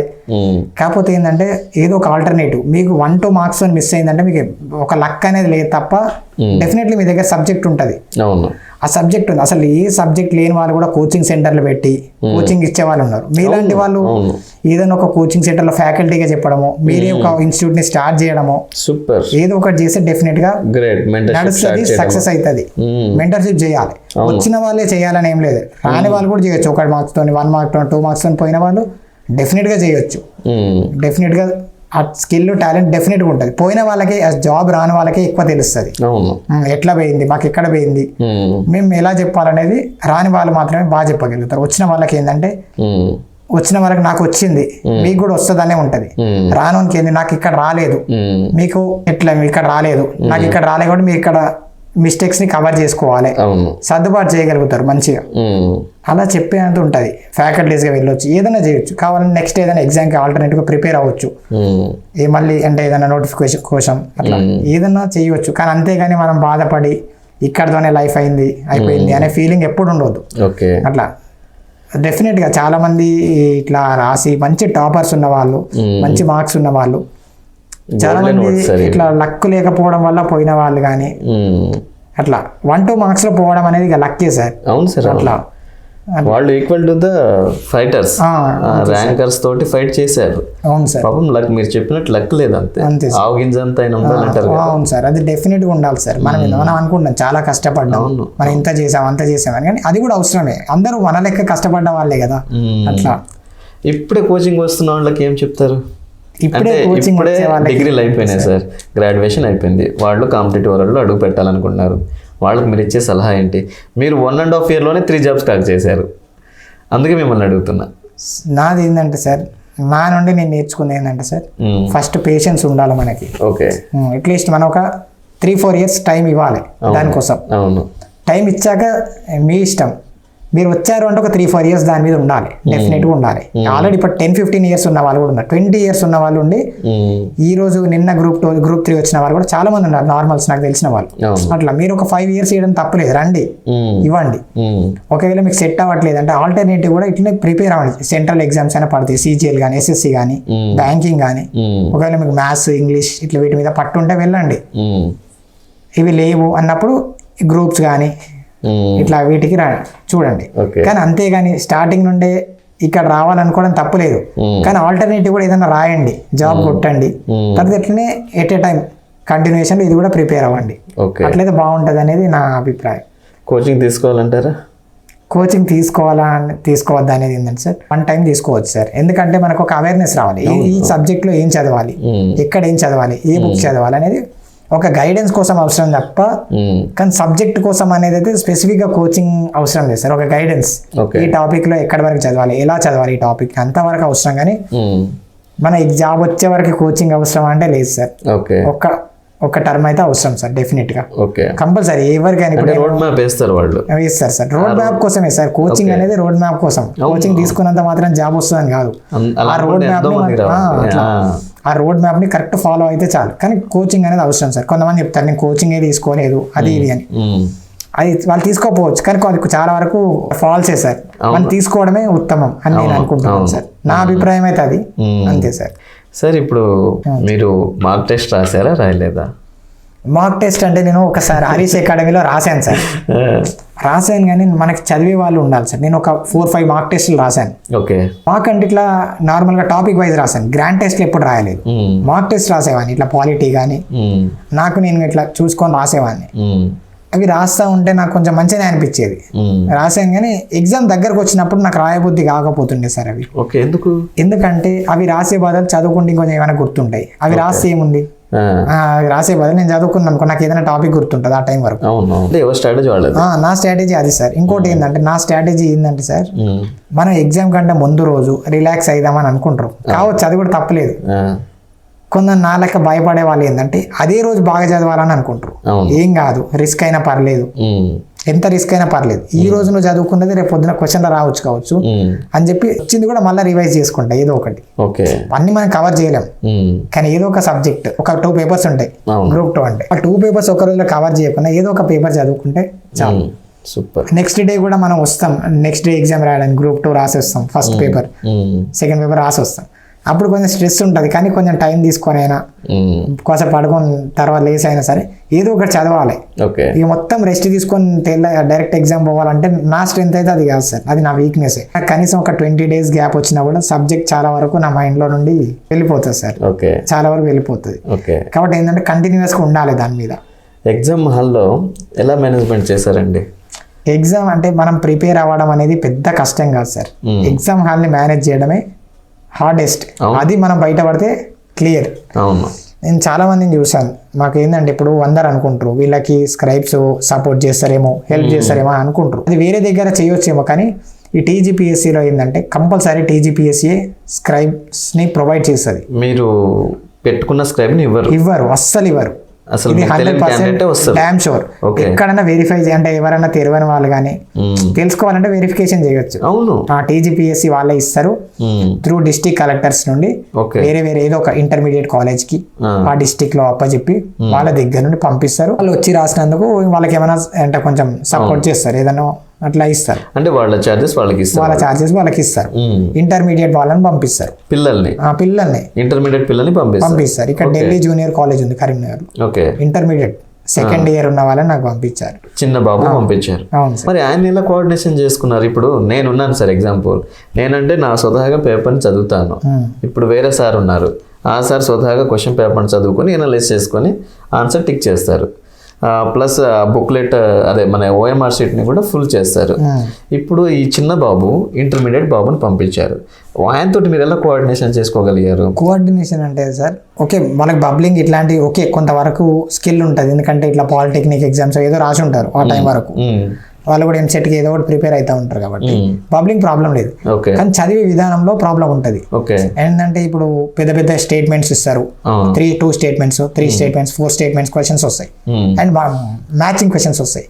ఇట్లాంటివి వచ్చినప్పుడు చాలా డిఫికల్టీ ఫేస్ చేయాల్సి వస్తుంది వాళ్ళతో, వాళ్ళు చదివే విధానం కానీ. మనం ఏంటంటే నాలాంటి వాళ్ళకి స్పెషల్లీ క్వశ్చన్ 9 తెలుగులో చదవాలి, మళ్ళీ ఇంగ్లీష్లో కూడా చదవాలి, 2 times చదవాలి క్వశ్చన్ గ్యారంటీగా. అట్లా వాళ్ళకి కొంచెం ఉంటుంది, ఓపిక చూపెట్టి చదువుతారు. కానీ కొంతమందికి రీడింగ్ ప్రాబ్లం అనేది ఉంటుంది, దానివల్ల నేనైతే స్ట్రగుల్ కాలే కానీ వేరే వాళ్ళు స్ట్రగుల్ అయ్యారు చాలా వరకు అట్లా. ఓకే, మరి మీకు పంపించిన బాబు ఎనలైజ్ క్వశ్చన్స్ ఉంటాయి, ఎనలైజ్ క్వశ్చన్స్ ఉన్నప్పుడు ఆయన చదివేవాడు. అవును సార్. పాపం మళ్ళీ మీరు గుర్తుపెట్టుకోవాలి. ఇప్పుడు నేనేంటి చూస్తూ టిక్ పెట్టుకునేవాడిని, ఇది దీనికి ఇది దీనికి అంటే మ్యాచింగ్ కదా సార్. నేను ఏం చేస్తాను అంటే మ్యాచింగ్లో నేను ఎట్లా అంటే ఫస్ట్ చెప్తారు కదా సార్, సపోజ్ 4 ఇచ్చారనుకోండి, 4 ఇటు కొన్నిసార్లు 5 ఇటు అట్లా కన్ఫ్యూజ్ చేయడానికి ఎక్స్ట్రా ఒకటి ఇస్తారు. 4 ఇచ్చినప్పుడు ఏం చేసేవాడిని అంటే ఇప్పుడు 1 3 లేకుంటే A2 B3 అట్లా ఉంటాయి కదా సార్. ఫస్ట్ ఏ చెప్పంగానే ఏకి సంబంధించిన ఆన్సర్ ఎక్కడుందో వెతికేవాడిని. A3 ఉంది అనుకో, నెక్స్ట్ బి చూసేవాడిని, A3 నెక్స్ట్ B2 అట్లా వెతికేవాడిని. అట్లా అంటే ఒకదాని తర్వాత ఒకటి వెళ్తుంది, మొత్తం చదివించుకొని చెప్పబోతుండే, దేని దానికి వెళ్తుండే సపరేట్ గా. కొంచెం టైం పోయినా పర్లేదు, ఎందుకంటే మాకు ఆ 1 hourకి 20 minutes ఎక్స్ట్రా టైం ఇస్తారు సార్. అంటే టోటల్ 2.5 hours కాబట్టి 50 minutes ఎక్స్ట్రా ఇస్తారు sir. So 15 minutes extra 50 minutes extra ఇస్తారు మీకు. ఇప్పుడు ఇదంతా ఓకే, మరి ఎలిమినేషన్ ప్రాసెస్ కూడా ఫాలో చేశారు కదా మీరు? ఎలిమినేషన్ ప్రాసెస్ ఫాలో చేస్తాను సార్. మరి ఎలా అంటే ఇప్పుడు నాకు తెలిసిన ఒక 3 స్టేట్మెంట్స్ ఉన్నాయి అనుకోండి సార్, ఒకటి తెలియదు అనుకోండి, ఆ తెలిసిన 3 స్టేట్మెంట్స్ ఒక ఆప్షన్ ఉంటే నేను అదే ఆన్సర్ అని ఫీల్ అవుతా. ఎందుకంటే నాకు తెలిసినే ఆన్సర్ అనుకో, నాకు తెలియదు నేను ఆన్సర్ అని అనుకోలేను కదా సార్. ఇర్రెస్పెక్టివ్ అసలు నాకు దాంట్లో ఏది తెలియనప్పుడు ఏదో ఒకటి పెడతా. నాకు తెలిసిన ఈ 3 కాబట్టి, ఈ 3 స్టేట్మెంట్స్ తెలుసు కాబట్టి నేను అదే చూస్ చేసుకుంటా. ఆ ఒక్కటి తెలియని దాన్ని ఆ ఆప్షన్ లేదు అని ఫిక్స్ అయింది అనుకోండి, ఈ 3 స్టేట్మెంట్స్ సంబంధించింది ఏదైనా ఆప్షన్ ఉంటే నేను ఇదే క్లిక్ చేస్తా, పెట్టిస్తా, బబ్లింగ్ చేపిస్తా సార్. అట్లా స్పాట్ లో చేసేవాళ్ళు. అంటే బబ్లింగ్స్ ఎలా చేపించారు ఓఎంఆర్ షీట్? ఓఎంఆర్ అంటే వాళ్ళకి కొంచెం ప్రాక్టీస్ ఉంటుంది సార్. అంటే గ్రూప్ 4 అప్పుడు స్ట్రగుల్ అవుతుంది, ఒకసారి చేపించేవాళ్ళు? లేదు, ఎప్పటిదప్పుడే సార్, ఇన్స్టెంట్ గా చేపించేవాళ్ళు. ఎందుకంటే మళ్ళీ లాస్ట్ కి చేపిస్తే వాళ్ళు తొందరపాటులో ఎట్లా చేసే తెలియదు కాబట్టి ఎప్పటిదప్పుడే, టైం పోయినా పర్లేదు కానీ ఎప్పటిదప్పుడే. ఏమైనా బాధ అనిపించిందా? అయ్యో నాకు మంచి స్క్రైబ్ దొరకలేదే, ఈ THPSC కొంచెం పెద్దవాళ్ళని పెడితే బాగుండేది, మరి చిన్నపిల్లగాడిని పెట్టారు, అలా ఏమైనా అనిపించిందా ఎగ్జామ్ హాల్లో? అంటే నాకు మంచి స్క్రైబ్ దొరకాలంటే గ్రూప్ 2 గ్రూప్ 3లో మంచి స్క్రైబ్ వచ్చారు సార్. గ్రూప్ 1లో 9th class వాళ్ళని ఇచ్చారు, పారమిత స్కూల్లో వాళ్ళ స్టూడెంట్ ఇచ్చారు గ్రూప్ 1 ప్రిలిమ్స్ కి. అంటే 9th class అనగానే నేను షాక్ అయినా, తను బాగా రీడింగ్ చేస్తాడో చేయడం అని. కానీ ఓకే పర్లేదు, అంటే నేను అరే ఇప్పుడు పెద్ద వాళ్ళని అందరికి ఇస్తే ఎలా ఉండేది తెలియదు మనకి సిచ్యువేషన్. కానీ ఓకే ఈ చిన్నపిల్లని ఇచ్చారు కాబట్టి మనం పర్ఫామ్ చేయగలుగుతాం, పర్లేదులే మన పర్ఫార్మెన్స్ ఒక వాల్యూ ఉంటుందని అయితే అనిపించింది. పర్లేదులే, ఇక్కడ వాళ్ళని మనం క్రిటిసైజ్ చేయలేం అసలు, అన్లెస్ వాళ్ళు అసలు మొత్తానికి రీడ్ చేయలేకపోతే మనం క్రిటిసైజ్ చేయొచ్చు. ఓకే అట్లా కొంచెం ఉంటుండే. మా ఫ్రెండ్స్ కొంచెం స్ట్రగుల్ వచ్చింది దానివల్ల, అంటే రీడింగ్ సరిగ్గా చేయలేకపోవడం, బబ్లింగ్ సరిగ్గా చేయలేకపోవడం, బియాండ్ ద లైన్ అంటే బబ్లింగ్ చేయడం, బయటకు వచ్చి అట్లా కొన్ని పేపర్స్ కూడా క్యాన్సిల్ చేయడం జరిగింది మా ఫ్రెండ్స్ కి. అయింది సార్ క్యాన్సిల్ స్క్రైబ్ వల్ల కూడా చూడండి అయింది సార్. మనం ఒకటి అల్టిమేట్ ఏంటంటే సార్, మనం సక్సెస్ అయినా ఫెయిల్ అయినా స్క్రైబ్ సార్, మనం ఎన్ని ఆన్సర్ చెప్పినా వాళ్ళు సరిగా చేయాలి కాబట్టి అది మనం గెలిచినామంటే వాళ్ళది కూడా ఎంతో కొంత ఉంటుంది. మరి ఎగ్జామ్లో భయం వేసిందా సార్? భయం అనేది అంటే భయం అని కాదు సార్, టెన్షన్ ఉంటుంది. భయం అనేది లేదు, టెన్షన్. నాకు రాకుండా వీళ్ళు ఏమనుకుంటారో వాళ్ళు ఏమనుకుంటారు, కనీసం వీళ్ళ కేటగిరీలన్నా రావాలి కదా అని అనుకుంటారు కదా బయట. అంటే వీళ్ళకి రిజర్వేషన్ ఉన్నా కూడా జాబ్ రాలేదు అని అనుకుంటారేమో. ఎవరికి లేవు సార్ రిజర్వేషన్స్, అందరికి ఉన్నాయి కదా. ఎస్సీ రిజర్వేషన్ ఉంది, ఎస్టీ రిజర్వేషన్ ఉంది, ఉమెన్స్ రిజర్వేషన్స్ సపరేట్గా ఇచ్చేసారు, ఈడబ్ల్యూఎస్ ఉంది, అందరికి రిజర్వేషన్ ఉంది. మీరు ఎవరికంటే తక్కువ కాదు. నాకు తెలిసి మీరు అందరికంటే మెరుగైన పర్సంటేజ్ తోటి అందరికంటే బెటర్ పర్ఫార్మెన్స్ చేసి అందరికంటే బెస్ట్ స్ట్రాటజీ ఉపయోగించి ఈరోజు గ్రూప్ 2 ఆఫీసర్ అయ్యి గ్రీన్ పెన్ పట్టుకుంటున్నారు చేతుల్లో. మీరు ఎప్పుడు అలా ఫీల్ అవ్వకండి దయచేసి. ఫీలింగ్ ఏం లేదు సార్, కానీ రియాలిటీలో ఉండాలి కాబట్టి నేను చెప్పాను సార్ అంతే. వద్దు, మీరు అందరికంటే బెస్ట్ పర్ఫార్మెన్స్ ఇచ్చారు. ఎవరండి ఇప్పుడు అన్నీ సక్రంగా ఉండి కాళ్ళు చేతులు కళ్ళు అన్నీ సక్రంగా ఉండి చదవలేక పాపం, అంటే అందరు కాదు కొందరు రోడ్ల అమ్మటి తిరుగుకుంటూ అమ్మ నాన్నలు కష్టం చేసి పంపించిన డబ్బుల్ని వృధా చేసుకొని వాళ్ళ జీవితాలను బాగుపెట్టుకోవడమే కాకుండా వాళ్ళ అమ్మ నాన్నని కూడా ఇబ్బంది పెట్టేవాడు చాలామంది ఉన్నారు. అలాంటి వాళ్ళతో పోలిస్తే మీరు 100కి 1000% బెటర్. అట్లే సార్ అంతే. అలా ఎప్పుడు ఫీల్ అవ్వకండి. మీరు నిజంగా చెప్తున్నాను, మన మట్టిలో ఆణిముత్యాలు మీరు. ఒక ఆణిముత్యాన్ని కడిగి ఒక బంగారం ఇప్పుడు పెడితే ఎక్కడైనా ఏదైనా షాప్లో అది మెరుస్తూ ఉంటుంది. అలా మీరు మెరుస్తున్నారు ఈ సమాజంలో ఈరోజు. అంత గొప్ప ఆణిముత్యం మీరు.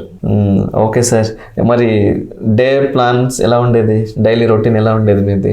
డైలీ రొటీన్ అంటే ఏం లేదు సార్, ఇంకా మామూలుగానే యూట్యూబ్ చూడడం ఏదో ఒకటి. మార్నింగ్ ఎప్పుడు లేస్తారు? మార్నింగ్ అంటే చెప్పలేను సార్, ఇంకా అది స్లీపింగ్ టైంని బట్టి వేకప్ టైం ఉంటుంది సార్. అది ఓకే. నేను మరీ అంత లేజీ కాదు, అదని చెప్పి మరీ కరెక్ట్ టైమింగ్ ఫాలో అయ్యేంత అది కూడా కాదు సార్. నార్మల్గానే ఉంటుండే సార్. అవును, అంటే నైట్ ఎక్కువ చదివేవాళ్ళు? నైట్ ఎక్కువ సార్, నాకు ఎప్పుడైనా సరే ఎకనామిక్స్ లో కూడా నైట్ టైమే చదివేవాడిని. నైట్ టైంలో ఎకనామిక్స్ ఎప్పుడైనా కూడా సార్, అంటే ఎకనామిక్స్ లో కూడా డిగ్రీ ఇంటర్ ఏ టైంలో అయినా కూడా నేను నైట్ టైమే చదవడానికి ఇంట్రెస్ట్ చూపెడతాను సార్. ఓకే, సో నైట్ టైంలో ఎక్కువ చదివేవాళ్ళు. అవును సార్. ఓకే సార్, మరి సక్సెస్ మంత్ర ఏమంటారు సార్? నా సక్సెస్ మంత్ర అయితే ఒకటే సార్, మనం ఏదైనా అనుకున్నామంటే ఫ్లోలో వెళ్ళిపోవాలి. అంటే మనం దాని నుండి రిటర్న్స్ ఎక్స్పెక్ట్ చేయవద్దు, వస్తే వస్తుంది లేకుంటే లేదు, కానీ దానికి ఏదైనా ఆల్టర్నేటివ్ పెట్టుకొని మనం ట్రై చేయాలి అంతే. అంతకుమించి ఏం లేదు సార్. మనం రాదు అనేది పెట్టుకోవచ్చు సార్, వస్తుంది అనేది ఆలోచనతో ట్రై చేయాలి. వచ్చేది ఉంటే అదే వస్తుంది, కానీ రాకుండా కూడా మనం ఫీల్ అవ్వద్దు అనే ఉద్దేశంతో గో విత్ ద ఫ్లో అట్లా అనుకొని వెళ్ళిపోయినామంటే కంపల్సరీ రీచ్ అవుతాం సార్, డెఫినెట్గా సక్సెస్ అవుతాం. Super super. ఇంకోటి ఏంటంటే చదివింది మళ్ళీ చదవాలి, ఇది నాకు వచ్చు అని ఓవర్ కాన్ఫిడెన్స్ ఉండొద్దు. ఎగ్జామ్ పాయింట్ ఆఫ్ వ్యూలో అయితే ఇది నాకు వచ్చులే అనుకుంటే అదే పోతుంది ఎగ్జామ్లో. కాబట్టి మనం చదివినాయి బట్ బాగా చదవాలి. 100% సిలబస్ కంప్లీట్ చేసిన 70% కంప్లీట్ చేసినా కూడా సార్ సేమ్ రిజల్ట్ అక్కడ వచ్చేది. 100% చదివిన వాళ్ళకి 150కి 140 అయితే రావు కదా సార్, అదే 80-90 మార్క్సే కదా వచ్చేది ఫైనల్గా పేపర్కి అట్లా. కాబట్టి మనం ఎంత చదివినాం అనేది కాదు, పేపర్ మీద ఎంత ఉంది పర్ఫార్మెన్స్ అండ్ చదివిన దాంట్లో ఎంతవరకు పెట్టగలిగినాం అనేది. ఐ మీన్ అంటే క్వాంటిటీ కంటే క్వాలిటీ ఇంపార్టెంట్ అంతే కదా. అట్లా నేను ఫోన్ చేస్తే నాకు మాట్లాడడం రాదు సార్ అని చెప్పిన మీరు ఇంత బాగా మాట్లాడుతున్నారంటే నిజంగా గ్రేట్. మన భీష్మ అకాడమీకి ఇంటర్వ్యూ ఇచ్చినందుకు, మన ఆస్పిరెంట్స్కి అమూల్యమైన సందేశం ఇచ్చినందుకు thank you so much sir. నేను ఒక విషయం చెప్పాలని చెప్పండి సార్ ప్లీజ్. ఇంటర్వ్యూలో అంటే జనరల్గా ఏమనుకుంటారంటే బ్లైండ్స్ అంటే చాలా మంది ఇట్లా అవహేళన చేస్తారు, అది చేస్తారు ఇది చేస్తారు అనుకుంటారు, కానీ అలా ఏం లేదు సార్. అంటే చేస్తారు కొంతమంది, కానీ మోస్ట్ ఆఫ్ ద టైం ఎలా ఉంటుంది అంటే మనం ఎలా రెస్పెక్ట్ చేస్తున్నాం అవతల వాళ్ళని, మనం ఎట్లా ఉంటున్నాం అనే దాని మీదనే వేరే వాళ్ళు కూడా ఉంటారు అనేది నా అభిప్రాయం సార్. ఎందుకంటే నేను యూనివర్సిటీలో జాయిన్ అయ్యాను, జాయిన్ అయినాక నాతో పాటు 6 మెంబర్స్ జాయిన్ అయ్యారు. వాళ్ళు కూడా చాలా మంచిగా చదువుకొని వచ్చిన వాళ్ళే, మంచి ర్యాంక్స్ తో వచ్చిన వాళ్ళు, కానీ వాళ్ళు ఎప్పుడు కూడా ఇట్లా నీకు రిజర్వేషన్లో జాబ్ వచ్చింది, అలా వచ్చింది, ఇలా వచ్చిందని ఎప్పుడు అనలే. నన్ను మంచిగా వాళ్ళలో కలుపుకొని మాట్లాడేవాళ్ళు, ఎడ్యుకేషన్ పరంగా ఏదైనా కూడా మంచిగా చూసారు అట్లా. కాబట్టి ఏంటంటే మనం ఎలా ఉంటున్నాం అనే దాని మీద కూడా డిపెండ్ అయి ఉంటారు అట్లా. అలా ఏం లేదు సార్. ఇంకోటి ఏంటంటే సార్, మా పేరెంట్స్ మాత్రం చాలా థ్యాంక్ యూ చెప్పుకోవాలి. ఈరోజు నేను ఈ స్థాయిలో ఉన్నా అంటే వాళ్ళే కారణం. ఇంత మంచి లైఫ్, ఏం తక్కువ లేకుండా, ఏ అవసరం ఇప్పుడు హాస్టల్లో ఉన్నా కూడా ఇట్లా మా డాడీ నాకు ఇంత మనీ కావాలి, అది ఏ అవసరమైనా కానీ పంపించేవారు, ఎంజాయ్ చేయడానికైనా దేనికైనా. అమ్మని అడిగేవాళ్ళ, నాన్నని అడిగేవాళ్ళ? డాడీని అడిగేవాడిని, అమ్మని కాదు. లేదు, డాడీని అడిగేవాడిని. ప్రతిదీ చేసేవాడు నా కోసం. అండ్ మా డాడీ చేసే ప్రతి స్టెప్ నేను తప్పు అనుకునేవాడిని, కానీ ఫైనల్ గా అదే రైట్ అయి ప్రూవ్ అయ్యేది. ఇంటర్లో కూడా నన్ను కాలేజ్లో నేను జాయిన్ గాను అంటే జాయిన్ చేయించిండు, అదే సక్సెస్ అయింది. ఓకే. గ్రూప్ సైడ్ రానంటే గ్రూప్ సైడ్ తీసుకొచ్చిండు, అదే సక్సెస్ అయింది. అంటే ఆ స్టేజ్కి నన్ను తీసుకుపోయిండు అట్లా. ఇంకోటి ఏంటంటే మా పేరెంట్స్ కానీ మా రిలేటివ్స్ ఇట్లా మా అత్తమ్మ వాళ్ళు కానీ మా అమ్మమ్మ వాళ్ళు కానీ ఎవరైనా కూడా నన్ను ఒక బ్లైండ్ లెక్క ట్రీట్ చేయలేదు. వాళ్ళు నార్మల్ లెక్క ఇది చదువుతారు, తిరుగులేదు, చదువుతాడు అంటే నా ఫీలింగ్ అది, వాళ్ళ ఫీలింగ్ అది. బాగా చదువుతాడు, ఓకే మంచిగానే పైకి వస్తాడులే, ఎట్లా ఒకట్లా డెవలప్ అవుతాడులే అనే ఫీలింగ్ వాళ్ళకు ఉంటుండే. అట్లా అట్లా మా పేరెంట్స్తో పాటు ఇట్లా మా అత్తమ్మ వాళ్ళకి ఇట్లా బాగా హెల్ప్ చేసి నాకు. అంటే వాళ్ళ డాటర్స్ కానీ చదవడం, ఏమైనా అవసరం ఉంటే నోట్స్ ప్రిపేర్ చేసి ఇవ్వడం, హెల్ప్ చేసేవాళ్ళు చాలా. ఇదైతే చెప్పగలను sir. Super super, thank you so much sir. మిమ్మల్ని ఇబ్బంది పెట్టుంటే మళ్ళీ అట్లేం లేదు సార్. ఇంకోటి ఏంటంటే సార్, నాలాంటి వాళ్ళు ఉన్నారు చాలా మంది, నాకంటే గొప్ప స్టేజ్లో ఉన్న వాళ్ళు ఉన్నారు. నాకు ఇక్కడ అవకాశం వచ్చింది కాబట్టి మాట్లాడగలిగాను. డెఫినెట్లీ వాళ్ళు కూడా మంచి స్థాయిలో ఉన్నప్పుడు మీలాంటి అకాడమీస్ అండ్ ఇన్స్టిట్యూషన్స్ వెళ్ళి వాళ్ళని కూడా ఇంటర్వ్యూ చేస్తారని డెఫినెట్గా నేను ఎక్స్పెక్ట్ చేస్తారు కూడా. టైం పట్టవచ్చు కానీ డెఫినెట్గా సార్.